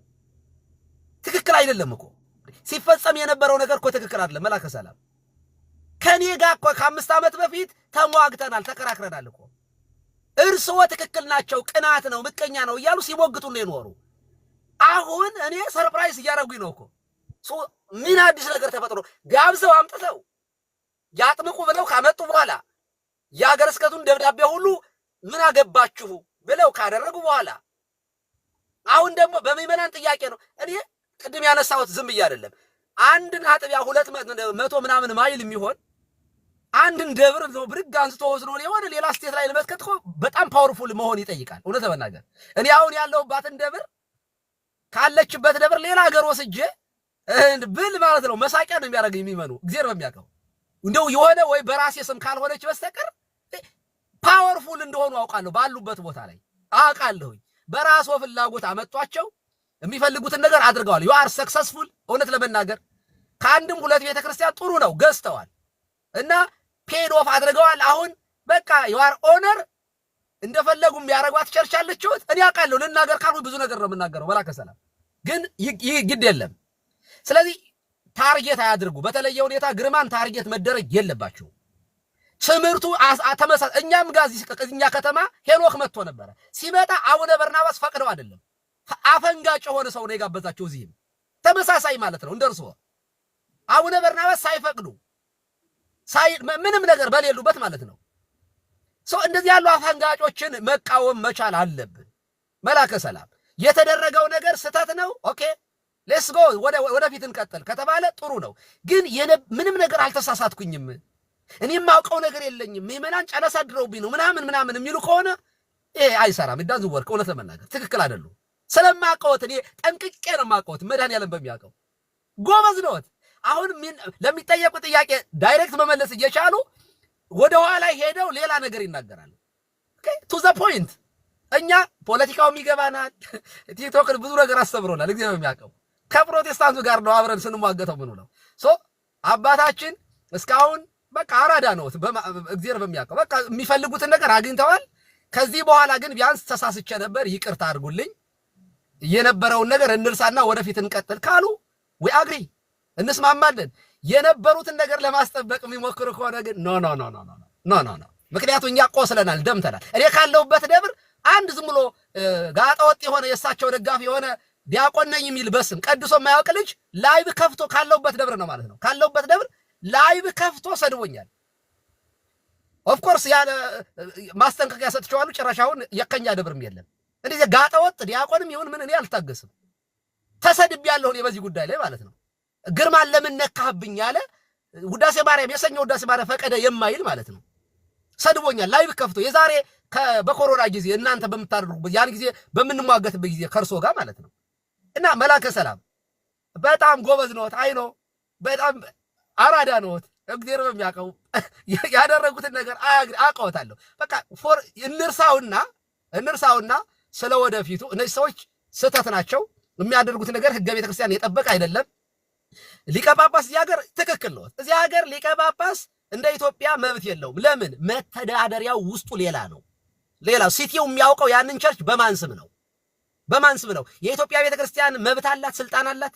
ሊቀ ጳጳሱ የፈለገውን ማድረግ ይሄንን ቃለ ዓዋዲ ተግባራዊ ማድረግ ይችላል? አይችልም። የሚችለው ይሄንን ሲቲው ውስጥ ካስገባንና በዚህ ነው የምንመራ ብላ ያቺ አጥቢያ ቤተክርስቲያን ያንን ቤተክርስቲያን የመሰረተችው በቃለ ዓዋዲ ከሆነ ይችላሉ። ለምሳሌ እኔን አቡነ በርናባስ አንስተው ሌላ ደብር መቀየር ይችላሉ፣ አውቶሪቲ ያላቸው። ምክንያቱም በዚህ ነው የምመራው። ከዛ በተረፈ ግን በቃለ ዓዋዲ ነው የምንመራው ይላሉ። ውስጥ ግን የሚገባው 3-4 ፔጅ የሚሆን ሌላ መተዳደሪያ አለ። ችግር ቢፈጠር የአሜሪካ መንግስት ያችን ቸርች የሚያውቃት እንደ ኢትዮጵያ ኦርቶዶክስ ተዋሕዶ ቤተክርስቲያን አይደለም። እነገሌ የሆኑ ሰንበዲ ሰዎች አለ፣ ስማቸው ዝርዝራቸው አለ፣ ላይሰንሱ በእነሱ ነው የሚወጣ። ፕሮፐርቲው ራሱ ተሽጦ ራሱ ለእነሱ ነው የሚሆነው። እንዲህ ባለበት ሀገር እየኖርን እንደው የሆነ እውነት እንደባበቃል። እኔ እርሶ ባሉበት ሀገር ስከት እኮ በሊቀ ጳጳሱ የማይመሩ አብያተ ክርስቲያናት እኮ አሉ። እኔ የማውቃቸው ሊቀ ጳጳሱን አንፈልግም ያሉ ስማቸውንም አይጠሩ እኮ አሉ እኮ። እኔ ባለሁበትም ሀገር ስከት እኮ እንደዚህ የሚደረግ እኮ አለ አውቃለሁ። በየስቴት እኮ የሊቀ ጳጳሱን ስም የማይጠሩ እኮ አሉ። ምክንያቱም ቤተክርስቲያኗን ፕላንት ያደረጓት በስማቸው ነው። ስሙ ግን የኢትዮጵያ ኦርቶዶክስ ተዋሕዶ ቤተክርስቲያን የሚል ነው። መንግስት ደግሞ የሚያየው ህጉን ነው፣ ውስጥ በማን ስም ነው።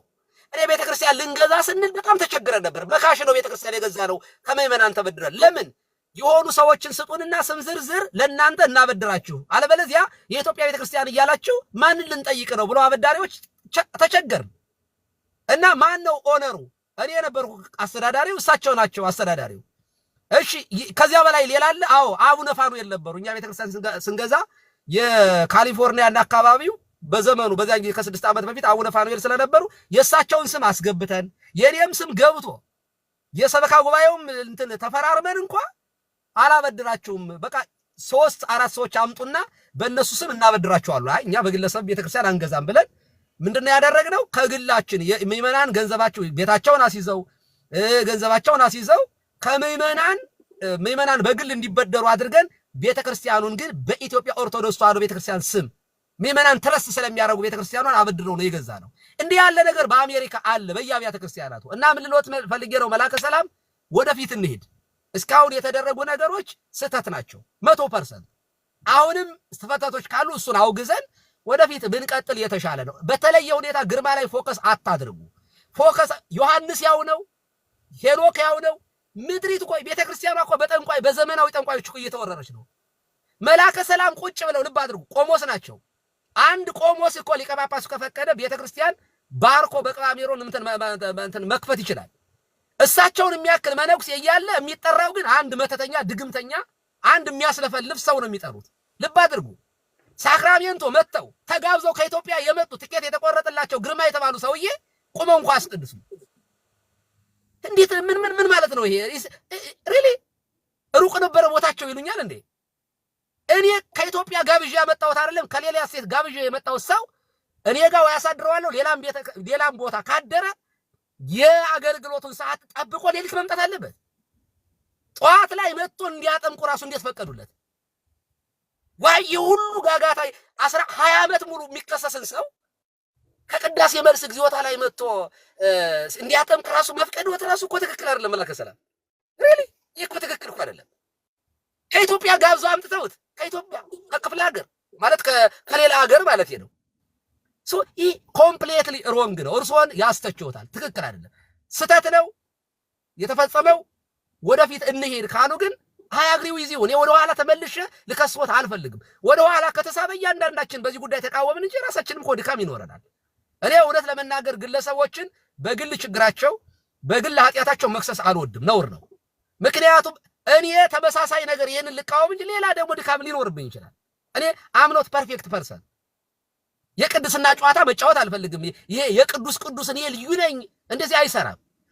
እያልን ያለነው ሀገሪቱን እያቃጠለ ክህነትን ክብረ ክህነትን የጣለ ልብ አድርጉ። የቅድሙ አባት ተናግረዋል። 3 ልጆች ከተለያየ ሴት የወለደ ሰውዬ እያጠመቀ እንዲኖር ራሱ መግማገት ራሱ ይህንን ራሱ ከየት አመጣ ነው? እውነት ለመናገር ልጁን የሚያደርገውን አይተውታል። ይሄ ሕፃን ልጅ የ20 ዓመት ጎረምሳ በሚመናን ላይ ሆኖ እየነዳ የሚሄደው እኮ ይህ ሕፃን ልጅ ልጁ ኃይለ መለኮት የሚባል መልአከ ኃይል የሚል ስም ተሰጥቶት አሁን ይህንን የሚያደርገው እግዚአብሔር በሚያውቀው እንኳን ደርሶ በቆሎ ትምህርት ቤት ላለፈ ሰው ይሄ ከየት እንደሆነ በእውነት ይሄ እንደው እኔ የማውቀው ነገር የለም። እንደው ፖለቲካ ይቻላል እንደዚያ ብሎ ፋክት ነው የምናወራው፣ ፋክት ነው የምናወራው። ይሄ ልጅ ከየትም አምጥቶት አይደለም።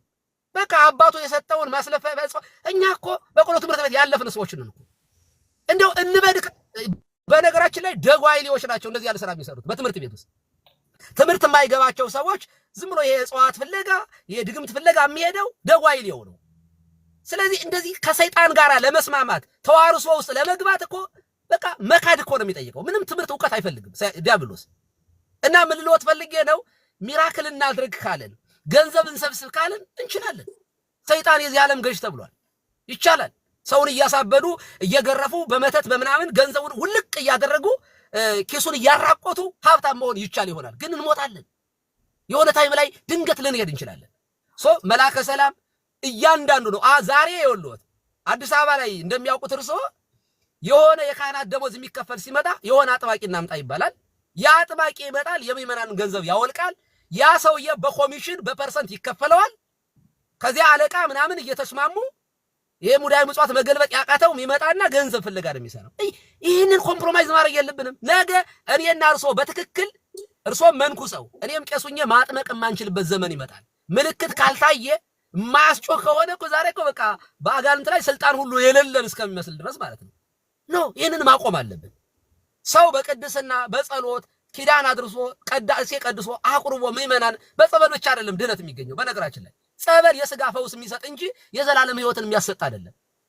ስጋ ወደሙ ነው። ዋናው ምስጢራትን መፈጸም ነው ሰውን የሚያድነው እንጂ እኛ የዚያ ዶክተሮችም እኮ ያድናሉ። የሆነ ዶክተር ፍስሐ እኮ ሐኪሞች ናቸው፣ ይፈውሳሉ።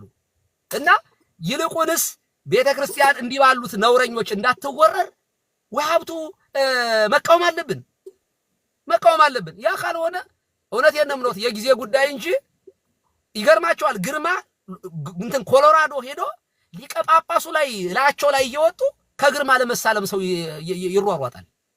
ሊቀ ጳጳሱን እየተረገጠ አቡነ ናትናኤል የሚያግሉ ትልቅ አባት መርጌታ ናቸው፣ የተማሩ ሰው ናቸው።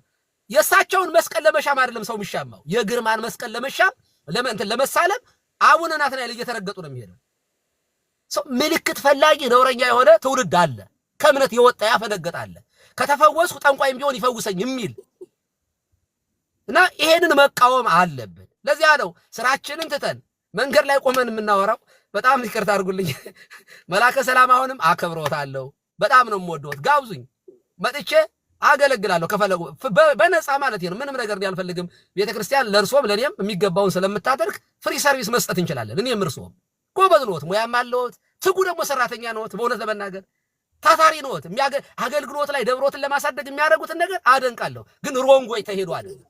በቃ በቀጥታ ማገልገል እንኳን እንደርሶ ለመነነ ሰው እንኳን ይህን ዓለም ለተወሰው ትዳር ይቅርብኝ ልጅ ይቅርብኝ ሁሉ ነገር ይቅርብኝ ብሎ ለመነኮሰ አባት ነገ ጳጳስ ለሚሆን ሰው አይደለም ለኔ ለቄሱ እንኳን ለኔ ትዳር ለመመራው እንኳን እውነት ገንዘብ ሊያሳሳኝ አይገባም። ደግሞ ቤተክርስቲያን የሚገባውን ታደርጋለች። ትልቅ ቤተክርስቲያን ነው ያለችን። እነዚህ ነውረኞች ናቸው። ፎከስ የምታደርጉት ግርማ ላይ ብቻ አይደለም። ተመሳሳይ ሰዎችን አንድ አይነት ሰዎችን አብረን እናውግዝ ለማለት ነው። ቴንኪው አመሰግናለሁ። የሆነ አገልግሎት እየሄድኩ ነው፣ መንገድ ላይ ቁሜ ነው የማወራው። ቴንኪው ሶ ማች። እሺ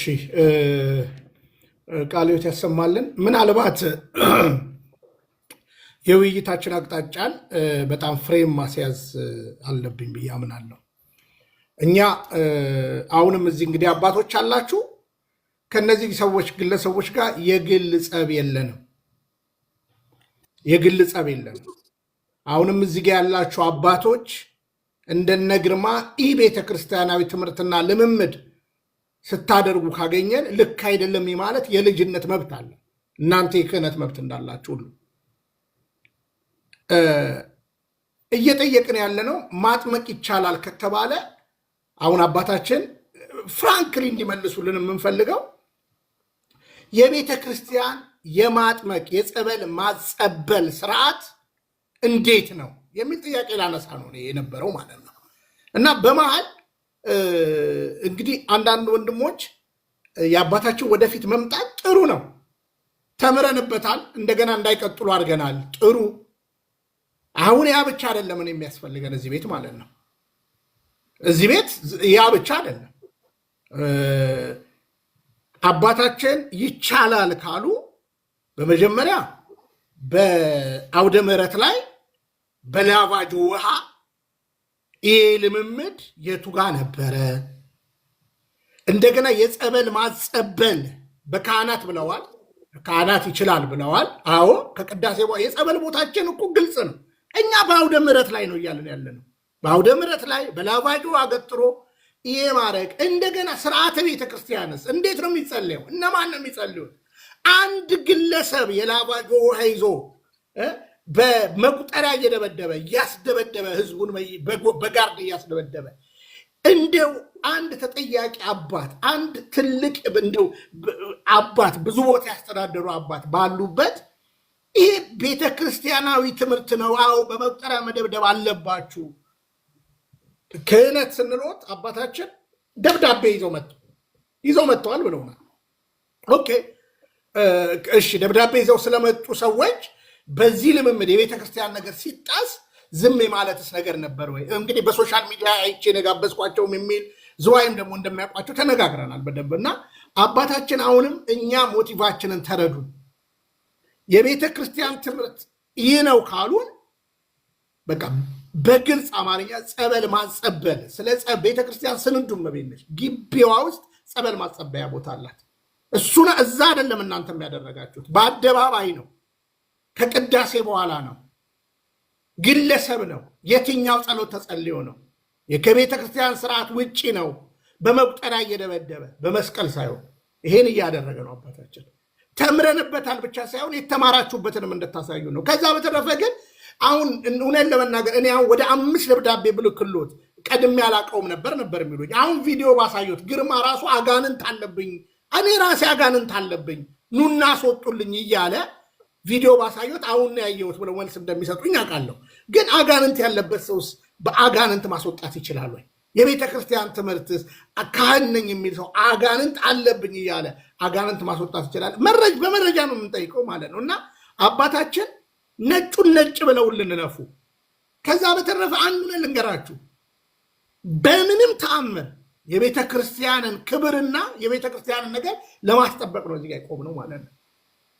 ሊደርሺፑን ካከበራችሁ ሁላችሁም ማክበር አለባችሁ ማለት ነው። እኛ እየጠየቅን ያለነው የቤተ ክርስቲያን ትምህርት ነው። ልክ ነው ካሉ እንሞግቶታለን። ለምንድነው የምንሞግቶት?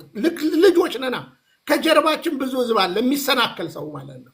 ስለዚህ ረጋ ብላችሁ እንደው ትምህርቱ ላይ ትኩረት ብታደርጉልን፣ ልምምዱ ላይ ትኩረት ብታደርጉልን።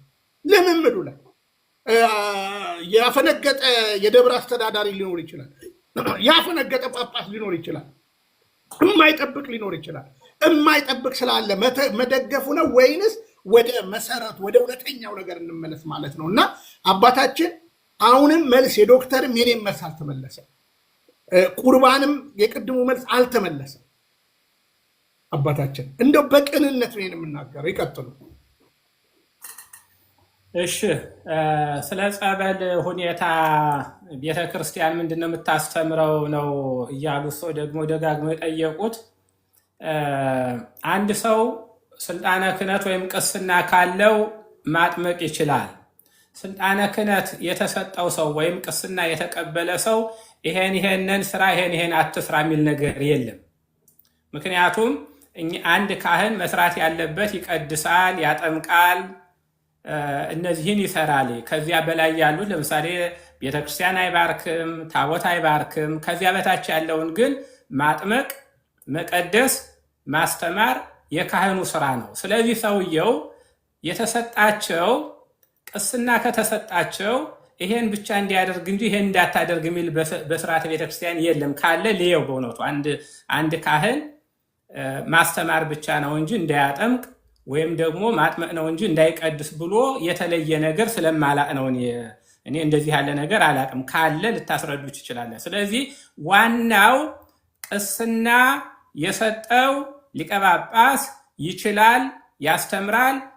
ምክንያቱም እያንዳንዳችንም እኮ ከዲቁና ጀምሮ ስንቀበል ተፈትነን የተቀበል ነው። ዲቁናም ስንቀበል ቅስናም ስንቀበል ተፈትነን ነው። እንዲያውም በእውነት ቅስና ስንቀበል በሐይቅ እስጢፋኖስ ገዳም ዛሬ አብረን የተቀበልነው ብዙዎች ወደ ኤጲስቆጶስ ነው ወደ ጵጵስና የመጡ አሉት። እዚህ ላይ በገዳሙ ተምረን እዚያው ተምረን ነበር። ግን የሀገረ ስብከቱ ዋና ጸሐፊ የነበሩ በጣም የተማሩ መምህር ነበሩ። እኛን ያስተማሩን መምህር ያው እንግዲህ ይሄን አስተምሬያቸዋለሁ ሲሉ አይ የኛ የሀገረ ስብከቱ ነው ብሎ ሀገረ ስብከቱ ነው እንደገና የፈተነን ኪዳን ሊጦን መስተውቁ ምናምን የፈተነ እና አንድ ሊቀ ጳጳስ ስልጣነ ክህነት ሲሰጥ አምኖበት ከሰጠ አሁን እዚህ ላይ እኛ መልስ ሰጥ የሚባለው ነገር ግርም ይለኛል። ለምንድነው እኒህ ሰውዬ ቅስና መቀበላቸውን አለመቀበላቸውን ሰርተፊኬታቸውን ካየሁ በኋላ እንዳያጠምቁ እንዲቀድሱ በተናጠል ምለው ነገር የለኝም። ስለዚህ አሁንም ቢሆን በእነዚህ ሰዎች ላይ የኔ ጉዳይ አይደለም። የኔማ ጉዳይ እኮ ነገርኳቸው። ሀገረ ስብከቱ እንዳይመጡ አለ አይመጡም፣ በቃ አቆምነ። ከዚህ በኋላ ስላለው ስለነሱ ህይወትን በተመለከተ እናንተ በጣም ብዙ ጥናት አድርጋችሁ በእውነት ብዙ ጥናት አድርጋችሁ ያጠፉትን ትናንት ለምሳሌ የቀረቡ ነገሮች አሉ። እንዲህ ነገር እንዳይሆን ይቃወማሉ የተባሏቸው ነገሮች አሉ። እናንተ እነዚህ ነገሮች በሙሉ አጥንታችኋቸዋል። እንዲያው እኔ የምለምንዎት እርስዎ ያጠኗቸውን ነገር በእውነት በዋትሳፕ ይላኩልኝ፣ በእውነት ይላኩልኝ፣ ለያቸው። እነዚህን አይቼ ተመልሼ በዚሁ ላይ ትላንትም ያው ቃል እንደገባው ቃል ነው እላለሁ። አለበለዚያ ግን አሁን እነዚህ ሰዎች አዲስ አበባ ማዕከላዊ ከተማው ላይ እያገለገሉ ሌላ ቦታ ላይ እንዳያገለግሉ ተከልክለዋል። ወይም ደግሞ እኔ በእነሱ ላይ እንዲህ ያለ ጥናት አድርጌያለሁና አንተም ደግሞ እኔ የምወስነውን ውሳኔ ወስንልኝ ማለት አይቻልም። ምክንያቱም እያንዳንዳችሁ መብት አለን። ስለዚህ እናንተ አጥንታችሁ በግላችሁ ልትወስኑ ትችላላችሁ። የኔ ደግሞ መብት መከበር አለበት እና ሰውየው አዲስ አበባ ሀገረ ስብከት የሚያጠምቁ ከሆነ ለምንድን ነው አዲስ አበባ ያሉት ሰዎች ተሰባስበው 4 ኪሎ ቅርባቸው ነው 4 ኪሎ ሄደው ደብዳቤ አጽፈው ልጁንም እሱንም ሌሎችንም አጥማቂዎች በሙሉ ለምንድን ነው በደብዳቤ ማይታገዱት? አንድ ጥያቄ ነው የምጠይቆት አባታችን። እባክዎ እኔ እየጠየቅኩት ያለሁት እንደ አንድ ተራ ምዕመን ነው እየጠየቅኩት ያለሁት አባታችን። እርስዎ በቅድስት ቤተክርስቲያን ጸበል ይጸብላሉ? ህዝበ ምዕመኑን ንገሩኝ። አዎ ወይም አይደለም በሉኝ። መጸበል ምንድን ማጥመቅ ማለት ነው? ማጥመቅ ያጠምቃሉ? እንዲያጠምቃለሁ እንጂ በደንብ ስሙኝ አባታችን። አሁን ነው እሱን እየጠየቅኩት ያለሁት። እኔ የትምህርት ጉዳይ ነው እየጠየቅኩ። እርሺ እርሶ እንግዲህ የጸበል መጸበያ ቦታ አለ አደለ? ተቀምጧል አደለ? የቤተ ክርስቲያን አስተምሮን ይንገሩን። የትም አድሮ መጥቶ ቤተ ክርስቲያን ላይ ቆሞ ማጥመቅ ነው ወይንስ የሚደረጉትን እኮ ስርዓቶች እናውቃለን እኮ ምን እንደሚነበብ እኮ እናውቃለን። ምን አይነት ጸሎቶች እንደሚደረጉ ከቅድመ ጽበላ ወይም ጸበል ከማድረግ በፊት እኮ ከማጥመቅ በፊት ያሉ ስርዓቶችን ይንገሩን። ይሄ በእርሶ ደብር ላይ ለ3 ቀን ግርማ ባደረጉት ነገር ላይ ቤተ ክርስቲያናዊ ነገር ነው የተደረገው። በመቁጠሪያ መደብደብ ይቻላል? መረጃ ስጡን ነው እያልን ነው። ለምሳሌ አንድ ነገር ልንገሩት፣ አጭር ነገር። እኔ አሁን ባለሁበት በካምፓላ የታመሙ ሰዎች በቤተ ክርስቲያን እንዲሁም ደግሞ አባቶቼ የታመመ ሰው ሃፍ ፓራላይዝድ የሆነ ሰው ሲጸብሉ አይቻለሁ። ምን ያህል ጸሎቶች እንዳደረጉ አውቃለሁ። የቤተ ክርስቲያን ስርዓት ብድግ ብሎ የላቫጆዋ ይዞ መጸበል ነው ወይንስ ስርዓቱን የጠበቀ ነው? እሱን ንገሩን ነው እያልነው ያለ ነው። በመቁጠሪያስ መደብደብ ይቻላል ወይ? እሱን ነው ንገሩን እያልነው ያለ ነው። አሁን ይኸውልዎት የአዲስ አበባ ሀገረ ስብከት ምናምን ቢሉን እሱንማ እኛ እየሄድን ነው። አሁን ስለ እርሶ ነው እየጠየቅን ያለ ነው። እዛ ጋር ለምን አትከለክሉም? በደንብ እየከለከልን ነው። በደንብ እያደረግን ነው። ደግሞ ቢፈቅዱላቸው እንግዲህ አንድ ቦታ ላይ በገንዘብ የሚደረግ ነገር እንዳለ ነው የምናውቀውና ቢያደርጉላቸው እንኳን የቤተ ክርስቲያን ትምህርትና ልምምድ ይከበር ማለት መብት አለን እና እሱን እንዲነግሩን ነው የምንፈልገው። ጸበል እርሶ ሲያጠምቁ ምንድን ነው የሚያደርጉት? እሱን የቤተ ክርስቲያኑን ትምህርት አስቀምጡልኝ።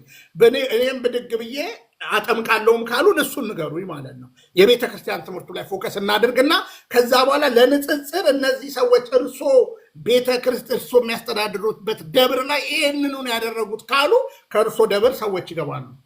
ይቀጥሉ። እሺ፣ አንድ ጸበል ሲጠመቅ ጸሎት የሚጸለይ አለ።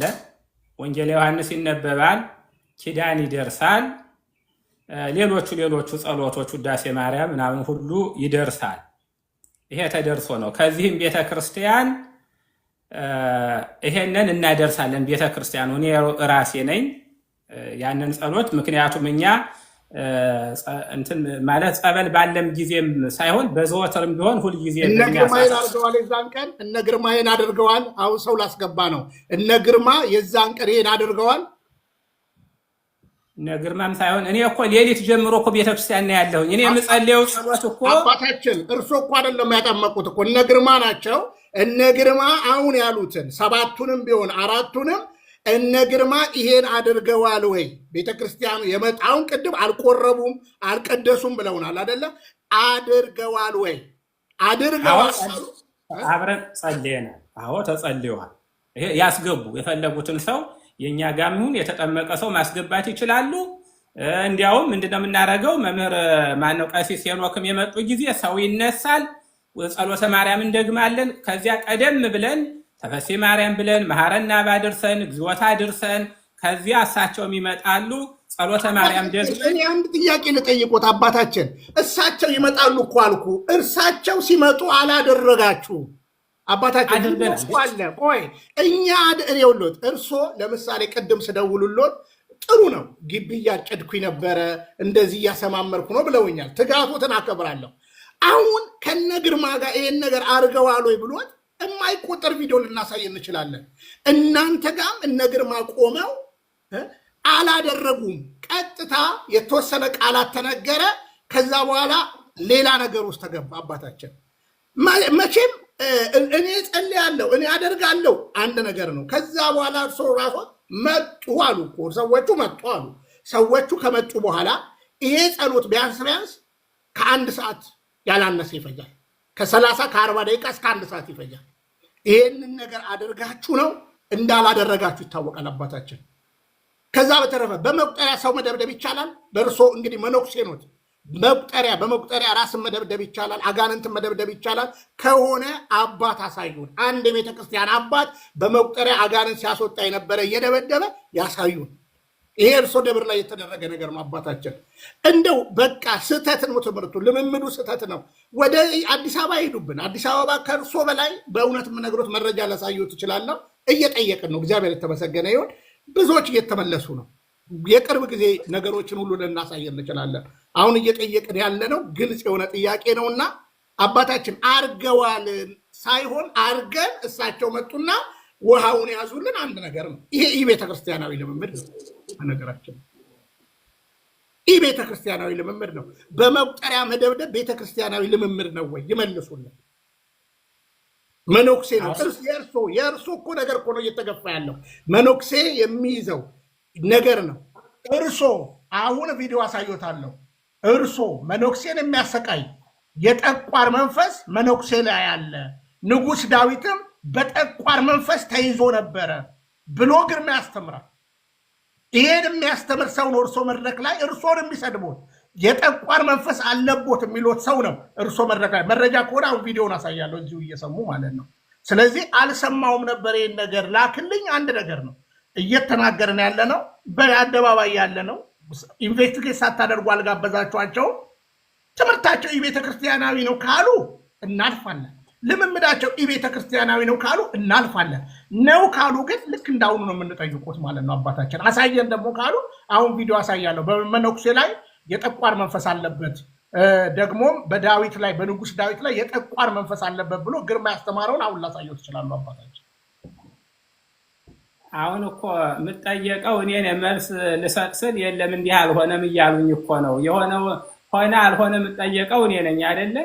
እና ጸሎት ተጸልዩዋል? አዎ ተጸልዩዋል። አይ አልተጸለየም ከተባለ ምን ማድረግ እችላለሁ ታዲያ? አልተጸለየም ካላችሁ ምን ላደርግ እችላለሁ? ግን ጸሎት ተጸልዩዋል? አዎ ጸሎት ተጸልዩዋል። ምክንያቱም እንኳን ያን ጊዜ ዘወትርም ቢሆን ከኛ ከ4 AM ጀምሮ አገልግሎት አለ። ቤተክርስቲያናችን ክፍት ነው። ማንም ሰው ሊያውቅ ይችላል። ላይቭም ይተላለፋል። በየቀኑ ነው ጸሎት አገልግሎት። እዚያ ላይ ግን ኪዳን ተደርሷል። ጸሎቱ በሙሉ ተደርጓል። ከዚያ በኋላ እነሱም መጣው ጸሎተ የዕለቱ ውዳሴ ማርያም ደግመን ጸሎተ ማርያም ደግመን አሳርገን ነው ጸበሉ የተጀመረው። በዚህ ሁኔታ ነው እኔ ያየሁትም ያደረኩትም ይሄን ነው። በዚያ ሰዓት የነበሩ ሰዎችም ሁሉ የሚያረጉት ነው። ቀሲስ ሄኖክም እንደመጡ ልክ ሰው ይነሳል፣ ቁሞ ጸሎት ምህላው እናደርሳለን። ውዳሴ ማርያም የዕለቱ ውዳሴ ማርያም ይደገማል። ጸሎተ ማርያም 3 ጊዜ ይደገማል። ያን አሳርገን ወደ ጸበሉ ነው የሚከደው። ቄደርም ጥምቀት ተጠምቆ ነበረ። የቄደሩም ቀን 7 ቀን ጸበሉ ቤተ መቅደስ ሆኖ ራሱ መጽሐፈ ቀንዲል ስላለ እሱን ስንጸልይ ሰንብተን ያንን አውጥተው ተጠቅመዋል። ይሄን በስርዓቱ በኩል ከዚህ ቤተክርስቲያን ላይ ከስርዓቱ ውጭ የሆነ ነገር የለም። አብዛኛውን ጸሎት ምራሴም ስለመመራው ያንን አድርጌያለሁ። አልተደረገም የሚል ሰው ካለ ምን ላደርግ እችላለሁ? ግን ያ በሙሉ ተጠናቋል፣ ተደርጓል። እንኳን እንዲህ ያለ ነገር ሆኖ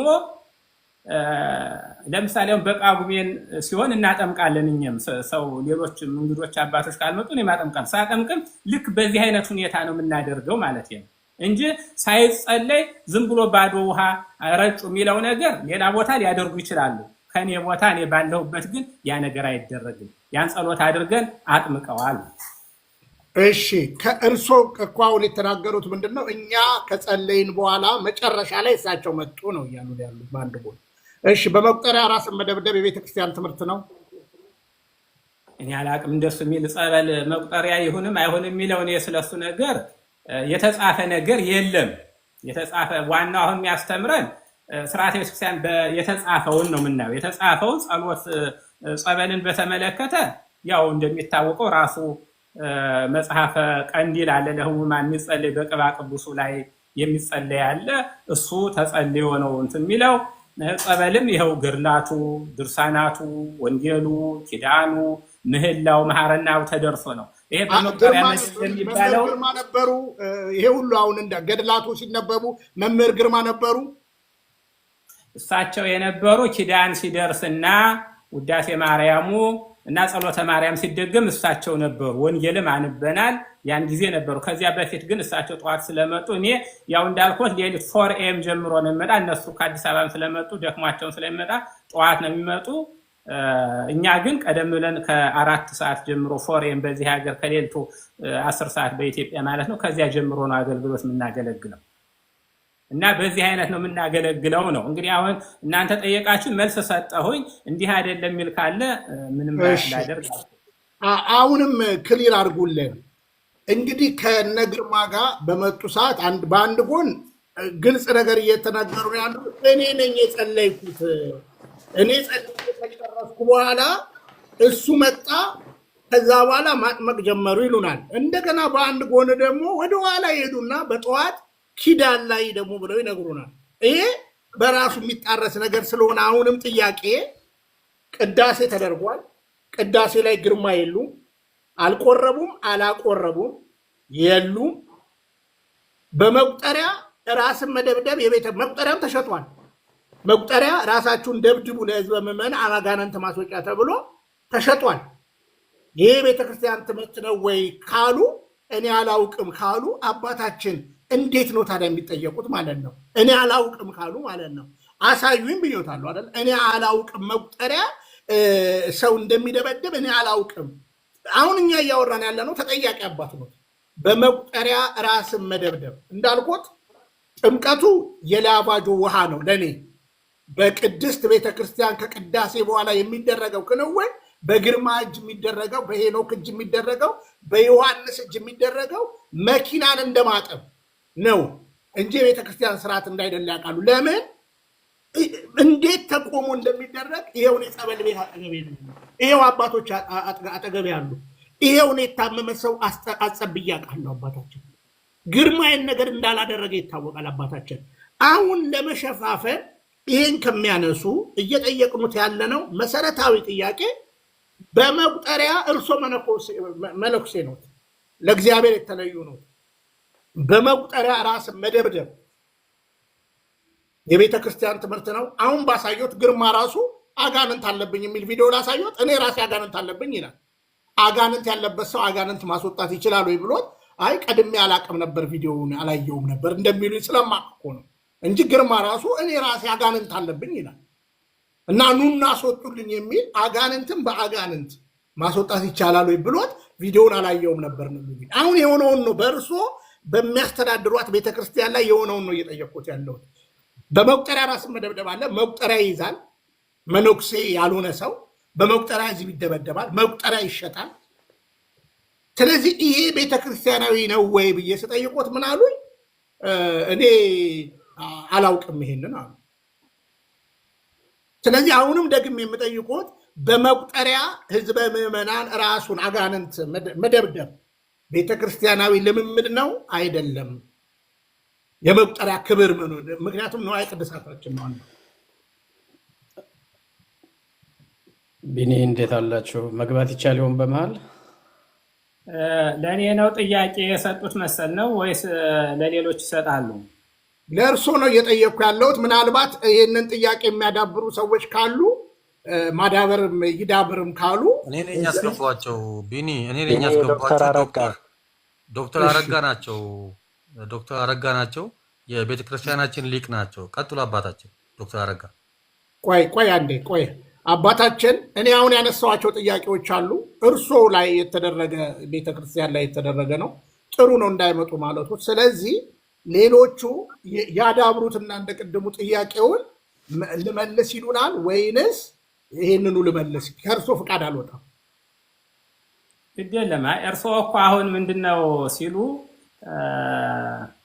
አገልግሎቱን እንዳምታታ ነው የመሰለዎት። እርስዎ መቼም አንደኛ የፕሮግራሙ መሪ ኖት፣ ኃላፊ ኖት ብዬ ነው ዝም ብለው ምንድነው ነገ ሊያገለግሉ ቅደም ተከተሉን እኮ እናውቀዋለን። ቤተክርስቲያን እንዴት እንደሚገለገል እኮ እየነገርኩት ነው። አላስጨረሱ ይሆነው ነው እንጂ ቀደም ብሎ የሚገለገለው አገልግሎት የቤተክርስቲያን ብዙ ነው። እኛ ጋር ለምሳሌ በሲ ማርያም ብለን ስብዓተ ፍቁር ሁልጊዜ የምናደርገው ማለት ስብዓተ ፍቁር አድርሰን መልካ ስዕል አድርሰን ተአምሩን ብለን ገድላት ድርሳናት ሁልጊዜ በዘወትርም እናደርሳለን። ከዚያ በኋላ ኪዳን እናደርሳለን። ከዚያ በኋላ ደግሞ ገድላቱ የየቀናቸውን ገድላት እናነባለን። ይሄንም ወደኋላ ዞር ብላችሁ እዚህ በየቀኑ ያለው የፌስቡክ የቤተክርስቲያኑ ፌስቡክም ዩቲዩብም ስላለ እዚያ ላይ ቼክ ማድረግ ትችላላችሁ። ከዚህ በኋላ ማንኛችሁም ቢሆን የምናደርገውን አገልግሎት ማለት ነው። እና በጥቅሉ ግን ያ ስርዓተ ጥምቀቱ ስርዓተ ቤተክርስቲያን የጠበቀ ነው የተጠቀምኩት ነው። እኔ ባለሁበት ቤተክርስቲያን ዝም ብሎ የሆነ ነገር የለም። ያን ሁሉ አገልግሎት ቀደም ብዬ ስለምጀምረው ያ ሁሉ አገልግሎት ለዚሁ አገልግሎት ነው የሚውለው ማለት ነው። እና በደንብ ጸሎቱ ተካሂዷል። አልተካሄደ የሚል ሰው ካለ እኔ ምን ማለት እችላለሁ? እኔ ራሴ የፈጸምኩት ሰው ፈጽም ያለው ስል አልፈጸምክም ካለኝ አንድ ሰው ምንድነው መሆን ያለበት? ወይ ወደ ፍርድ ቤት መሄድ ያለበት ማለት ነው። መምህር ግርማ ነበር ወይ ነው እያልን ያለ ነው። መምህር ግርማ ነበሩ ወይ? መምህር ግርማ ለምንድን ነው የተፈለጉት? እንግዲህ ጸሎቱ አገልግሎቱ ሁሉ በእርሶ በታላቁ አባት በቆሞሱ ከተከናወነ ሀብተ ፈውስ ደግሞ ከክህነትዎት ጋር እንዳለዎት ነው የምናምነው። ማንኛውም ካህን ሀብተ ፈውስ አለው። በቃ ማጥመቅ ይችላል፣ መፈወስ ይችላል በተሰጠው ክህነት። እርሶ እያሉ እኚህን ሰው ከአዲስ አበባ ድረስ ኢምፖርት ማድረግ ያስፈለገበት ምክንያት ምንድን ነው? የመጡት ሁሉ ካለቀ ከቅዳሴ በኋላ እንደሆነ ቅድም በህዝብ ፊት ተናግረዋልና ለምን ተፈለጉኝ ሰው? እናንተ አዘገጃጅታችሁ እሳቸው መተው የሚቸልሱበት ምክንያት ምንድን ነው? ጸበል ለማለት ስለሚከብደኝ ነው። ይቅርታ ይደረግልኝ። አይ ቲንክ ለዶክተር አረጋም ለሌሎችም በዚሁ እድል ብትሰጥ ጥሩ ነው። ቤኔ እንግዲህ አባታችን ስለመጡ ከልብ ነው የምናመሰግነው። ተጠያቂ አባትም ስለሆኑ ነው በድፍረት የምንጠይቁት ለማስተማሪያ። እንግዲህ ጥያቄውንም እናጎልብተው። እሺ ዶክተር አረጋ ከዛ ቀሲስ ማንኛውንም ጥያቄ ጠይቁ፣ እኔ ፈቃደኛ ነኝ። ምንም መመላለስ እንችላለን። በእውነት ቃል ገብተውልኛል። እሱ የትኛውንም ጥያቄ ጠይቁኝ ስላሉ አመሰግናለሁ። ዶክተር አረጋ ይቀጥሉ። እንደምን አመሻችሁ አባቶች፣ ወንድሞች። በአጋጣሚ አሁን ቀሲስ ዲበኩሉ ሲናገሩ ነው የሰማሁት። ጉንፋን ቢጤ ይዞኛ ተኝቼ ነበርና በድንገት ስነሳ እሳቸው እየተናገሩ መሆኑን ሰማሁኝና ብዙውን ነገር ቀሲስ ዲበኩሉ ተናግረውታል። አባታችንም ከአሁን በፊት አይቻቸዋለሁኝ። መማር ቤት ይመስለኛል እንደዚሁ ገንዘብ ማሰባሰብ እያደረጉ አይቻቸው። በዛ ያን ቅስቀሳ ካየው በኋላ ሶሻል ሚዲያ ላይም ስለ ጉዳዩ ሪአክት አድርጌ ነበረ። ስለነዚህ ስለ ጠንቋዮች አጥማቂ ነን በሚሉ ቤተክርስቲያንና ህዝቡን በሚያጭበረብሩ ሰዎች ምክንያት እኔ ስጮህ ፕሮባብሊ 12 ዓመት ምናምን ይሆነኛል። የቀሲስ ማን ነው ግርማን ከ15 ዓመት ጀምሮ ነው የማውቀው የሚሰራውን ስራ፣ ሌሎች ጉዳዮች፣ ብዙ ዶክሜንቶች፣ የክሶችም ለቤተክርስቲያን የቀረቡ ዶክሜንቶች ሁሉንም አውቃቸው ነበር። እና አሁን አባታችን እንደው በህዝብ ፊት ያው ዝም ብለው ወይ አንዳንዱን ነገር ያልተረዱት ነገር ይኖራል፣ አንዳንዱን ደግሞ እኔ እንደሚመስለኝ ለማምለጥ በሚመስል ነገር ነው እየመለሱት ያሉት። ስለ ጉዳዩ በሰፊው ስንልበት ስለኖርን እኔም ፐርሰናሊ አፌክትድ ስለሆንኩኝ በዚህ ጉዳይ ሄኖክንም በሚመለከት ዮሐንስ የሚባለውንም ሰውዬ እኔ አባ ምናምን ቀሲስ የሚል ነገር አልጨምርላቸው።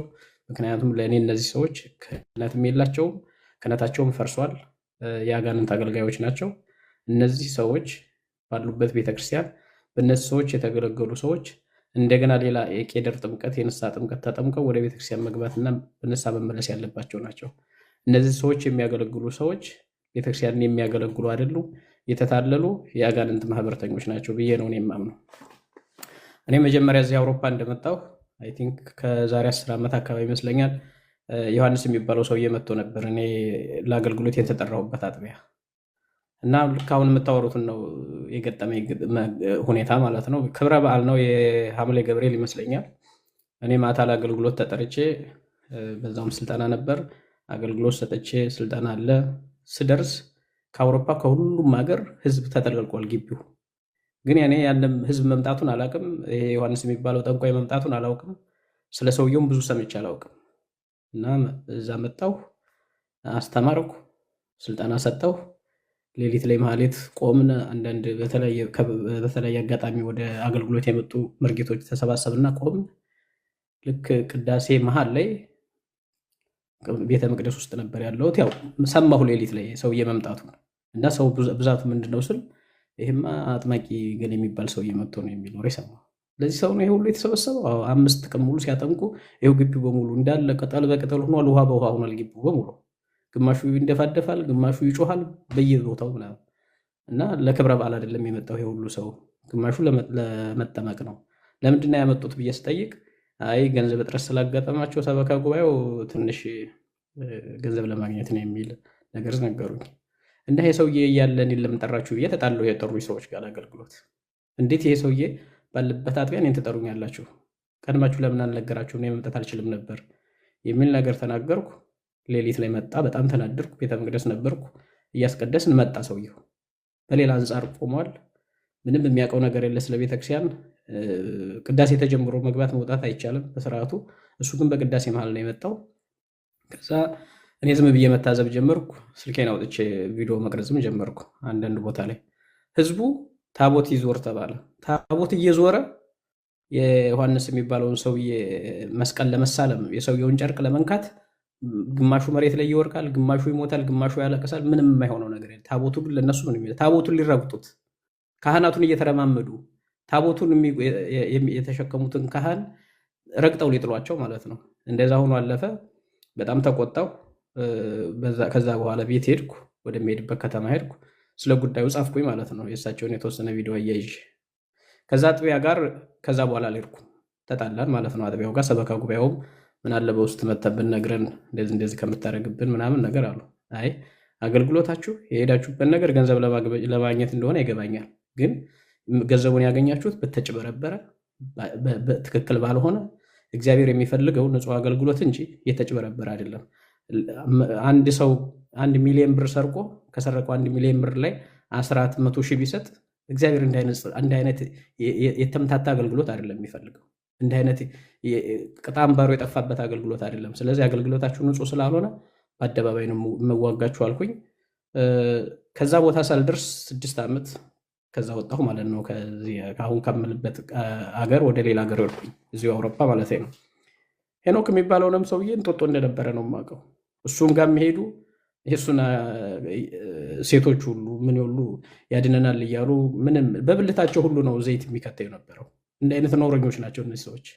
የሴቶች ብልት እየሰበሰበ የሚያደርግላቸው እና እንደውም ይህንን ከሚያደርጉ እኔ ጋር ከተማሩ ቴዎሎጂ ሁሉ እኔ ጋር ከተማሩ ሴቶች ይህንን አገልግሎት እያገኙ እኔ እሱን ስነቅፍ ለምን ነቀፍከው ብለው በውስጥ ያዋሩኝ አሉ። መጨረሻ ላይ አምነው አሁን ተጸጽተው ይህን ነገር የተዋሉ።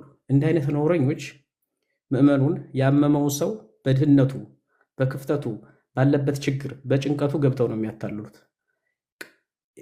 ዮሐንስን በሉት፣ ሄኖክን በሉት፣ ግርማን በሉት ፈጽመው የፈወሱት ከዛ በኋላ ድጋሜ እነሱ ጋር ለፈውስ ያልሄደ ሰው አታገኙ። እንደዚህ ሰዎች የሚሰሩት በአጋንንት ስለሆነ ዘላለም ዓለም የእነሱ አሽከር አድርገው ማኖር ነው የሚፈልጉት። የሚሰሩት በዛር መንፈስ ነው። ለምሳሌ ዮሐንስ የሚሰራው በዛር መንፈስ ነው። ይሄኛው ግርማ የሚባለው ደግሞ በጥንቆላ መንፈስ ነው የሚሰሩት። እነዚህ ሰዎች ፈጽመው የማዳን ስልጣን የላቸውም፣ ኃይሉም የላቸውም። ግርማ የሚባለው ድቁና ቄስ የሆነው አሁን በቅርብ ነው። ይህንን የማጥመቅ እና የማጭበርበር ስራ የጀመረው ግን ድሮ ነው፣ ገና በ1980ዎቹ መጨረሻ አካባቢ ነው። እና አቡነ ገብርኤል ድሮ የቀድሞ አቡነ ገብርኤል በነበሩበት ሰዓት አርፈ ተቀመጥ ሁሉ ብለውት ነበረ። የመጀመሪያ ካሴት ማውጣት ሲወጣ እስኪ እንዴት አጋንንት ማውጣትህን እሺ ጥሩ እንደ በካሴት አጋንንት እንዴት እንደሚያደርግ ፕሮሲጀር ድራማ እየሰራ ታወጣለህ ብለው ጠይቀውት ነበረ ታላቁ አቡነ ገብርኤል። ይህን ራሳቸው ናቸው የነገሩኝ። እና ይህንን ብዬ ስለነቀፍኩት እንዴት አጋንንትን በአደባባይ ላይ ታለማመዳለህ ድራማ ሰርተ ካሴት አውጥተህ ስለው ይህን ማከነቀፉ ብሎ በዛው ጠፋ። በሌላ ጊዜ ስንገናኝ 16ኛ ካሴቱ ላይ ደርሷል አሉ። እንዲህ አይነት ነውረኞች ናቸው፣ እንዲህ አይነት አጭበርባሪዎች ናቸው። ግርማ በተደጋጋሚ ታግዷል። ግን ደግሞ አንፎርቹኔትሊ እንዳለመታደል ሆኖ አንዳንድ አጥቢያዎች ልክ አሁን አባ እንዳደረጉት ችግር ሲገጥማቸው የገንዘብ እጥረት ሲገጥማቸው ይጠሯቸዋል። እነዚህ ሰዎች ገንዘብ ይሰራሉ፣ ያንን ገንዘቡን በሸር ይካፈላሉ። ሌላ ምን የማውቀው አውሮፓ ውስጥ ጣሊያን ውስጥ አንድ ቦታ ላይ መጥቶ $300,000 በላይ ሰርቶላቸው ለመጀመሪያ ዙር፣ በሁለተኛው ዙር ለሚመጣው ደግሞ $300,000 ይሰራላቸውና ግማሹን ያንን 50% የመጀመሪያው ሙሉ ይሰጣቸዋል። የሁለተኛውን ግማሹን እሱ ግማሹን እነሱ። ሁለተኛ ሲመጣ 5 ሻንጣ ሙሉ መቁጠሪያና ዘይት መጥቶ እንዲሸጥ ፈቀዱለት። እንዲህ ነው ድራማውን እናውቀዋለን። እኔ በአደባባይ አሁን የምናገረው እነሱ ሰዎች መጋለጥ ስላለባቸው ነው።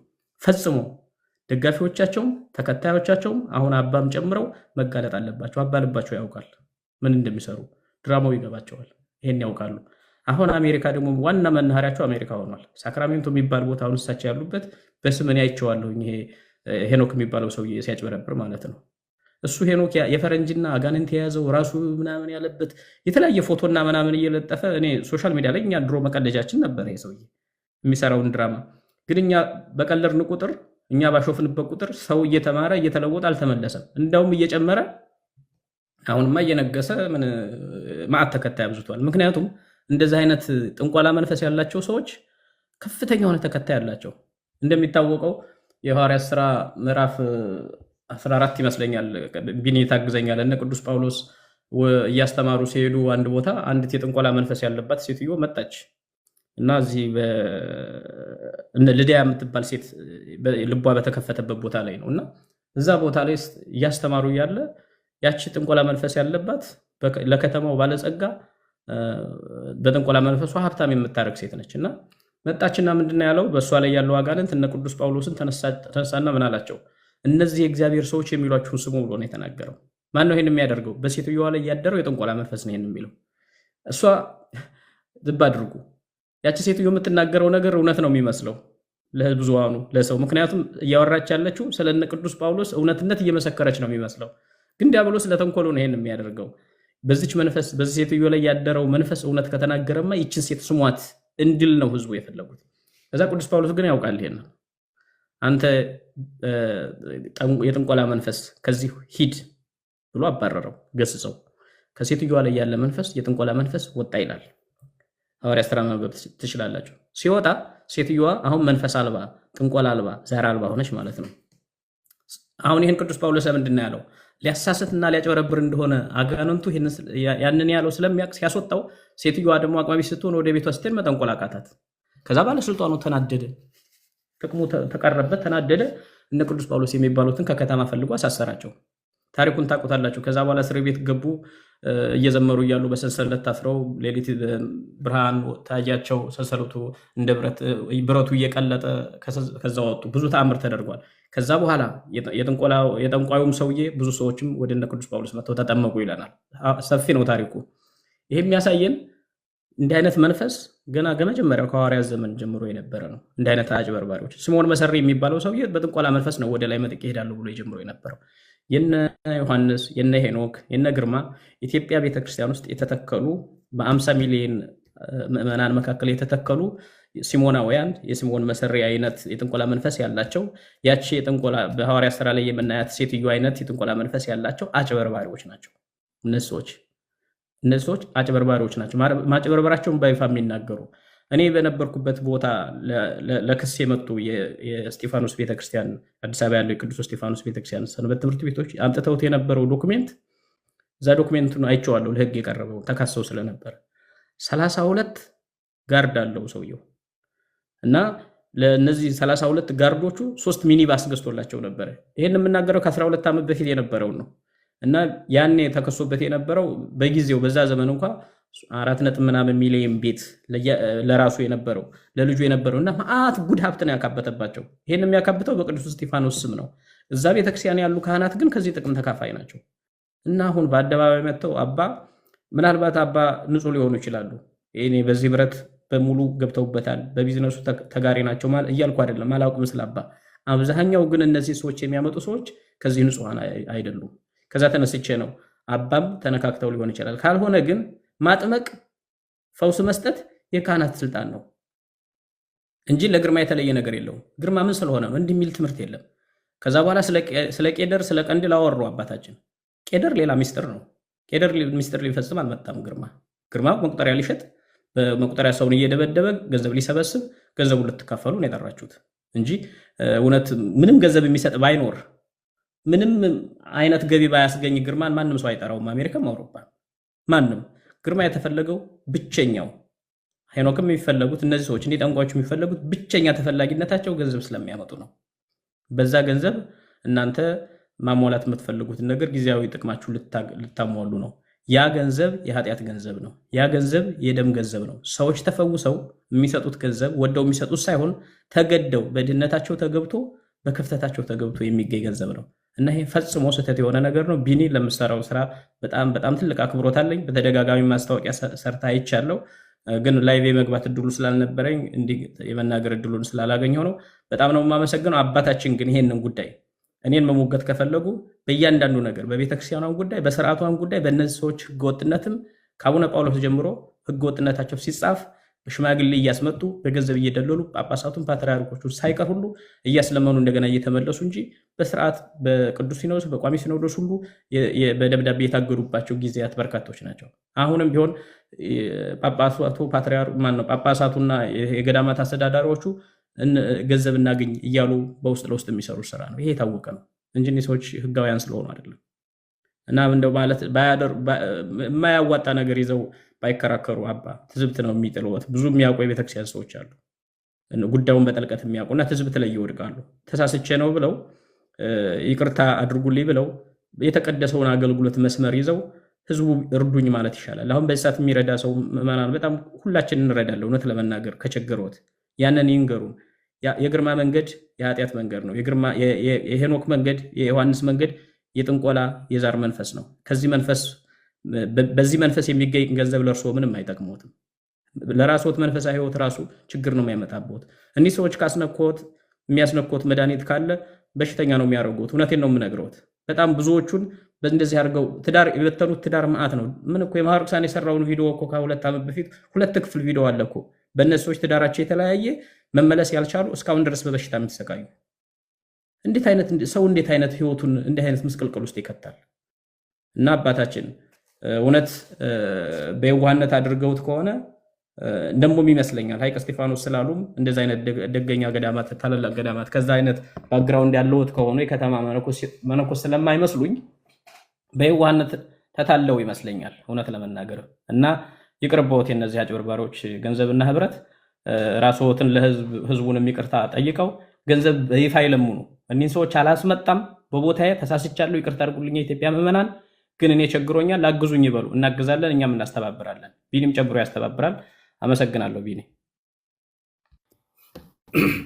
እሺ ዶክተር ቃልዮት ያሰማልን። ምናልባት አባታችን የተነሳንበትን ነገር ያው ሰዎች በመሃል እየገቡ ሀሳብ እየሰጡ ነው። ለህዝበ ምዕመኑ ለጥንቃቄ በጣም ጠቃሚና የሚረዳ ነገር ነው ዶክተርም የተናገሩት ነገር። ይህም በቅንነት እንድንይዘው ይሁን። ምክንያቱም አባታችን አሁን ተጠቅሜባቸው ነበረ፣ ከዛ በኋላ ግን ወስነናል አሁን እንዳይመጡ የሚል ግልጽ ነገር የራሳቸውም ነገር ያለበትን ነገር ተናግረዋል። አባታችን እንደው ከትልቅ ይቅርታ ጋር አሁን እንግዲህ ካህን ደግሞ ላስቀጥል ነው። እኔን እንግዲህ ዝዋይ ያለው አያውቁኝም አይደለ? ዝዋይ አንተዋወቅም እኔና እርሶ። እነ ግርማ ግን ዝዋይ 3 ሆነው በአሰብ አድርገው ከኤርትራ በአሰብ አድርገው ሲመጡ በደንብ የዝዋይ ህዝብም እርሱም ጭምር ያውቃሉ ወታደር እንደነበሩ። ከዛ በኋላ እንደው ለህሊና ቢንያማውን ካህን ነኝ ብሎ ቢመጣ እንደያወቅን አንተ መናፍቅ ፓስተር የነበርክ የማለት ሞራሉ ወደ ሌላ ሳንሄድ፣ ምክንያቱም አንድ ገዢ ሀሳብ እኔና እርሱ የተስማማንበት ቅድም አለ። ማንም ከእንግዲህ ከቤተክርስቲያን አይበል፣ የቤተክርስቲያን ክብሯ መጠበቅ አለበት ብለው ተናግሯል ማለት ነው።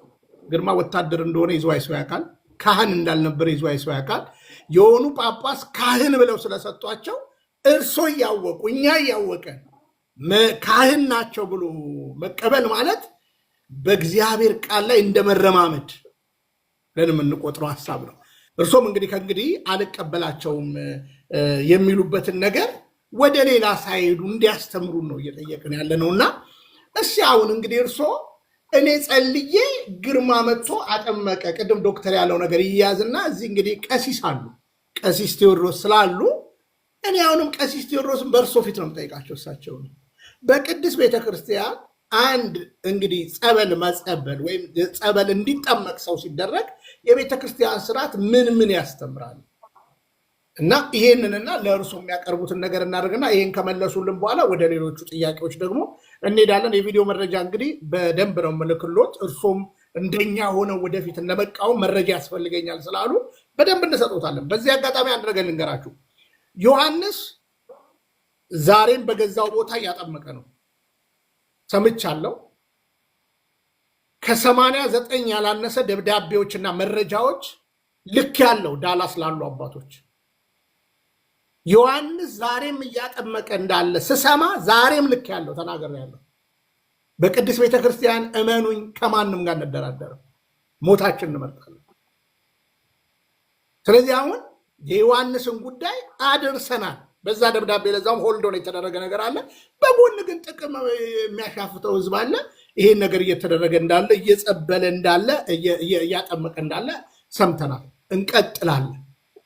ምክንያቱም አባታችንን ብቻ ሳይሆን እያንዳንዱ ቦታ ላይ መጠየቅ ያለብን የቤተክርስቲያን ትምህርትን እናስተምራለን፣ እንጠይቃለን። በዚህ አጋጣሚ እዚህ ያላችሁ ፕሮቴስታንቶች፣ ሌላ እምነት ውስጥ ያላችሁ እኛ ቤተክርስቲያናችን በሰው ዶግማ የተሰራች አይደለች። ስለዚህ እኛው ባክቱ የቤተክርስቲያን ትምህርት ይከበረ ይጠበቅ ብለን ነው አባታችንን በዚህ ያክል የምናናግረው። እንዲህ ብትጠይቁበት አቅም አላችሁ፣ እንዲህ የምትጠይቁበት አቅም አላችሁ። አያችሁ፣ ቤተክርስቲያናችን አንዴ ተመስርታለች። በዶግማ ቁልጭ ያለ ነገር አለ። አስተዳደራዊ መዋቅሯን ቤተክርስቲያን ሰርታለች። ለዚህ ነው የምንጠይቀው። ስለዚህ አንዳንዶች ሌላ ነገር የምትሉ አያስኬዳችሁም እና ቀሲስ ቴዎድሮስ እድል ልስጥና ወደ ሌሎች እመጣለሁ። እሺ ቢኒ፣ ያመሰግናለሁ። በታችን ቡራኪዮት ይድረሰኝ። ሁላችሁንም ሰላም ብያለሁ። ኬኩን ጌትሽ፣ ዶክተር አረጋ፣ ዶክተር ፈቃደ ስላሴ፣ መምህራችን መምህር ፋሲካው፣ ውዳሴ ማርያም ወንድማችን ኤፍሬም፣ ከታችም ያላችሁትን ሰላም ብያለሁ። አይ ቲንክ እኔም ቀሲስ ዲበኩሉ እየተናገሩ ነው የገባሁት እና አሁን ዶክተር አረጋ ያነሱትንም ሀሳብ ጊዜም ለመቆጠብ የኔም ሀሳብ ከሁለቱ ሀሳብ ጋር ብዙ የተለየ አይደለም። በደንብ ገልጸውታል። አባታችን ትላንትናም ጀምሮ ሲያነሱት ከነበረው ነገር አንጻር በተወሰነ መንገድ እውነት ለመናገር ቅንነት አይቼባቸዋለሁ። የነዚህ ሰዎች ቀጥተኛ ተባባሪ አይመስሉኝም። ምናልባት ያው ብዙዎቹ እንደሚያደርጉት ከገንዘብ ፍለጋ ወይም ቤተክርስቲያን ለመስራት ቤተክርስቲያን ለመግዛት እነዚህን ሰዎች መጠቀም አስፈላጊ ሆኖ በሌሎች ጫና ሳያምኑበትም አድርገውት ይሆናል ብዬ አስባለሁ። ግን ካነሷቸው ነገሮች አንጻር አንዳንዱ ላይ ደግሞ ትንሽ እነሱን የሚደግፍ የሚመስል ሀሳብ ሲያነሱ ስለሰማሁኝ፣ ለምሳሌ ቅድም አባታችን ሲያነሱ አዲስ አበባ ያጠምቁ የነበሩ ስለነበረ ነው እዚህ ያመጣኋቸው የሚል አይነት ነገር አንስተዋል ካልተሳሳት። እነዚህ ሰዎች አዲስ አበባ የሚያጠምቁት በጣም የተወሰነ ቦታ ነው፣ ከ2 ከ3 ቦታ አይበልጥም።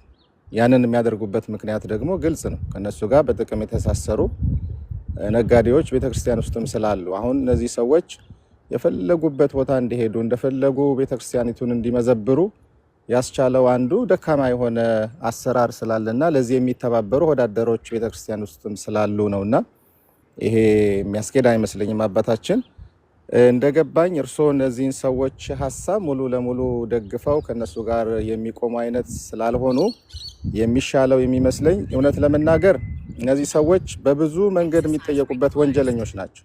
ከህግ አግባብ የሚጠየቁበት ብዙ ወንጀል ሰርተዋል። የብዙ ሰው ትዳር አፍርሰዋል። የብዙ ሰው ቤተሰብ በትነዋል። በሞትም ጭምር የሚጠየቁ ናቸው። እነዚህ ሰዎች በሚያደርጉት የተለያየ ፈውስ በሚመስል ሰይጣናዊ ድርጊት ህይወታቸውንም ጭምር ያጡ ሰዎች ብዙ ናቸው። እውነት ለመናገር በወንጀል የሚጠየቁ ናቸው። ህግ ያለበት ሀገር ቢሆን በወንጀል የሚጠየቁ መታሰር ያለባቸው ሰዎች ናቸው እነዚህ ሰዎች። ስለዚህ እንደ እርስዎ ያለ ቤተክርስቲያኒቱን በደንብ የሚያውቅ ከታላቁ ከሐይቅ እስጢፋኖስ ገዳም ያደገ የወጣ አባት በፍጹም ከነዚህ ወንበዴዎች አጭበርባሪዎች ጋር ሊተባበር የሚችልበት አካሄድ ያለ አይመስለኝም። አሁንም በደንብ ስለነዚህ ሰዎች ያሉትን መረጃዎች ለማየት ይሞክሩ፣ አባታቸው ለማየት ይሞክሩ። ካስተምሮ አንጻር፣ ከልምምድ አንጻር፣ ከሚሰሩት ተግባርም አንጻር በፍጹም ክርስቲያናዊ ተግባር የሚፈጽሙ ሰዎች አይደሉም እነዚህ ሰዎች እና ከቻሉ ይቅርታ ጠይቀው ከዚህ በኋላ እነዚህ ሰዎች የሚሰሩትን ትክክለኛ ያልሆነ ስራ የሚቃወሙ እግዚአብሔር ለሰጡት መንፈሳዊ ኃላፊነት በአግባቡ ኃላፊነቱን የሚወጡ ቢሆኑ ነው ደስ የሚለንና በግል ከነዚህ ሰዎች ጋር ምንም ያገናኘን ነገር የለም። አባታችን እንዲያውቁት የሚገባው ነገር እዚህ ያለነው ሁላችንም የራሳችንን ኑሮ የምንኖር በቤተክርስቲያን ውስጥ አገልግሎት ቢሆን የተሻለ የሚባል ቦታ ያለን አገልጋዮች ነን እና ምንም ሌላ እነሱን ተመቅኝተን ወይም የነሱ ህይወት አጓጉቶን እነሱን የምንቃወም ሰዎች አይደለን። የኛ ጉዳይ ልምምዳቸው፣ አካሄዳቸው ከቤተክርስቲያን ስርዓት ውጪ ነው።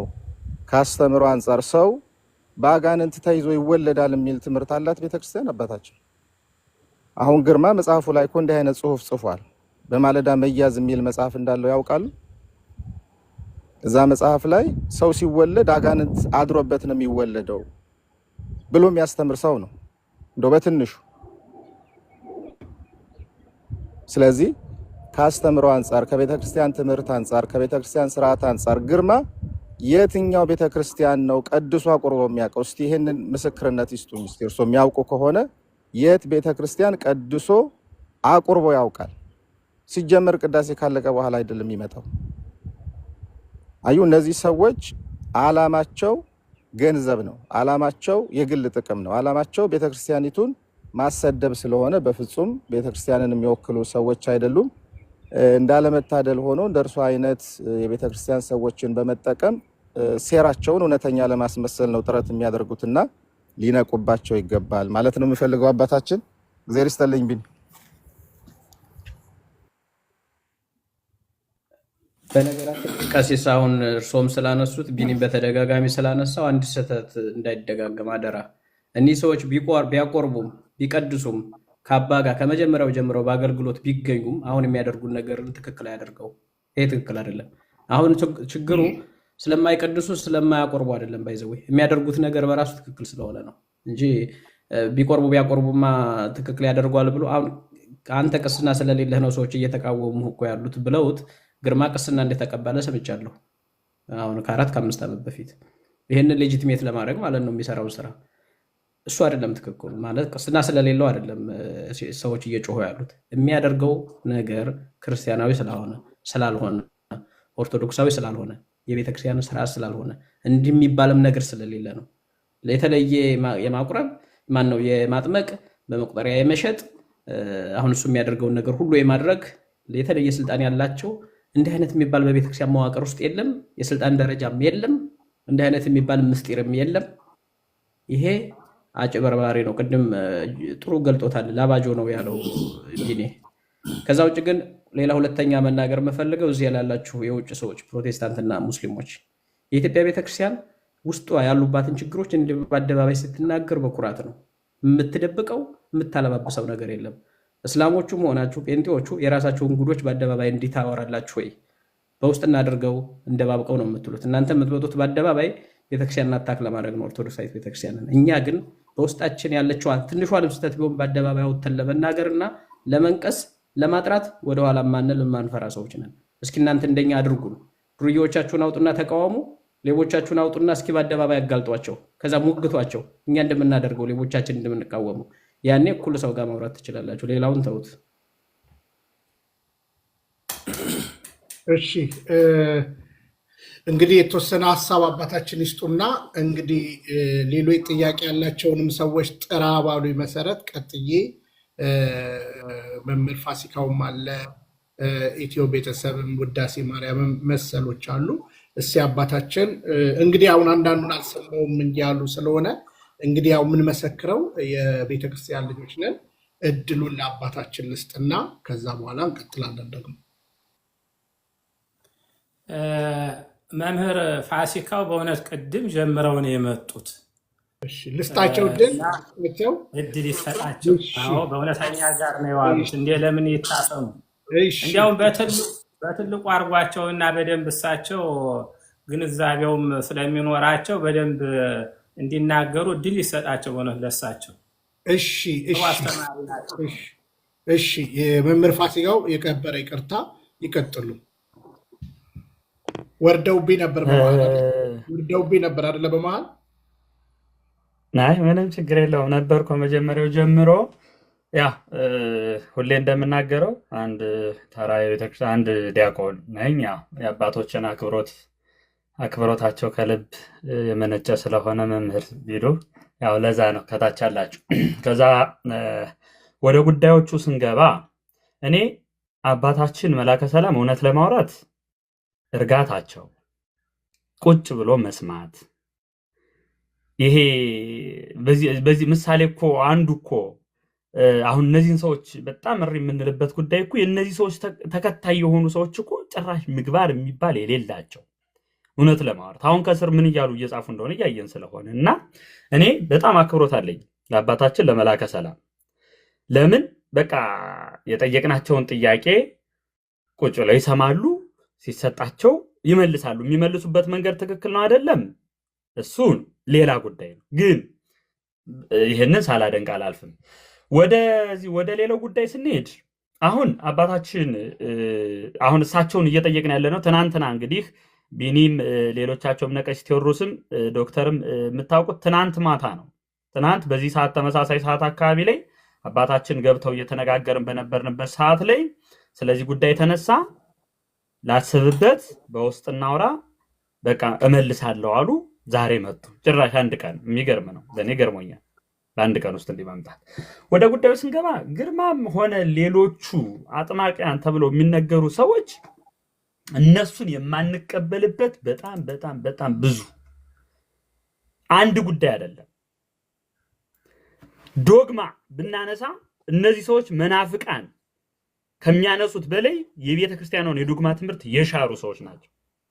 ሌላውን እንቶ ስላሴውን ስጋዊውን ምኑን እንቶ ምስጢረ ቁርባን አያስፈልግም። እኔ ቪዲዮ አለኝ ማሳየት እችላለሁ። አያስፈልግም ብለው በአደባባይ የሚያስተምሩ ሰዎች ናቸው።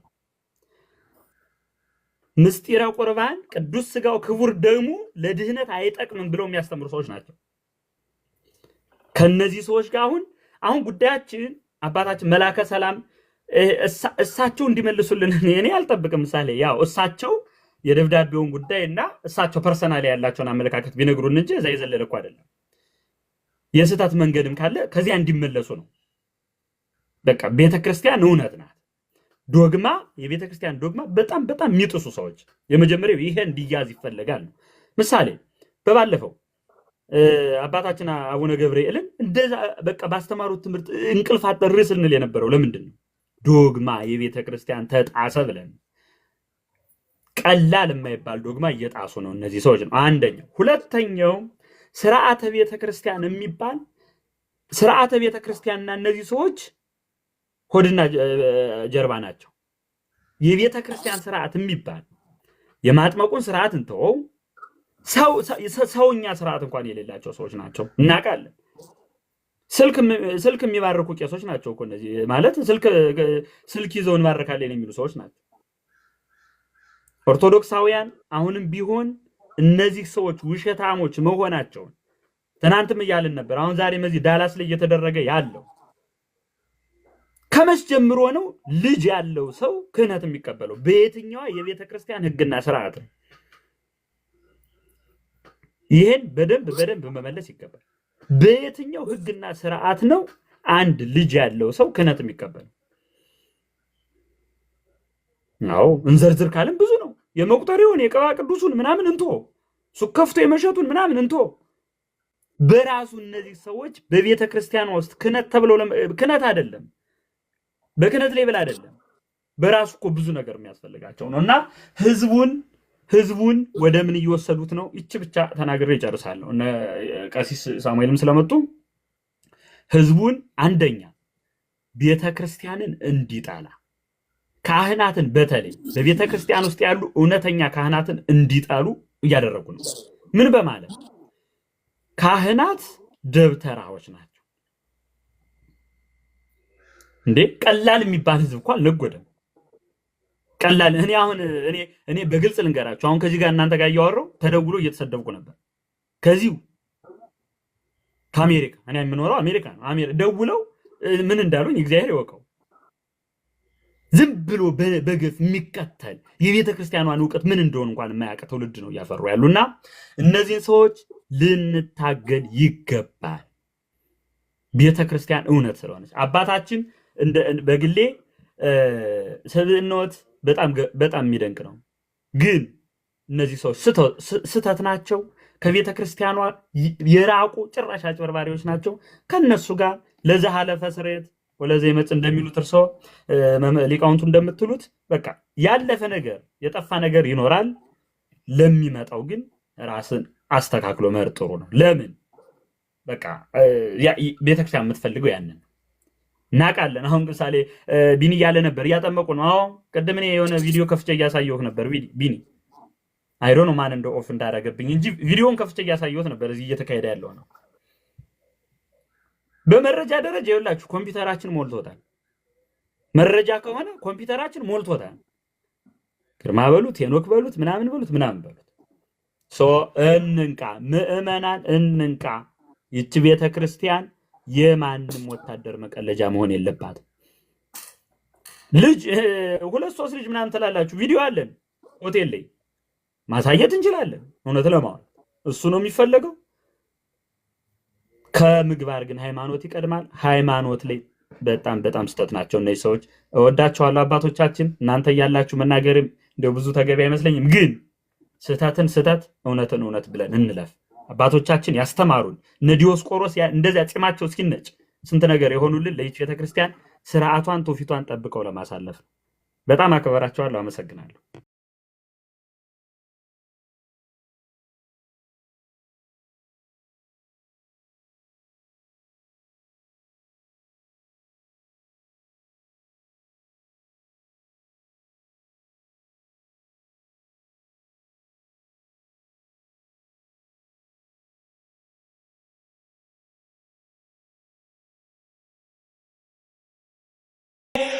ኦርቶዶክስ መጠለያዬ ሰላምሽ ከፍ ይበልልኝ እናቴ ሁሌም ኖሪልኝ ሰላምሽ ከፍ ይበልልኝ እናቴ ሁሌም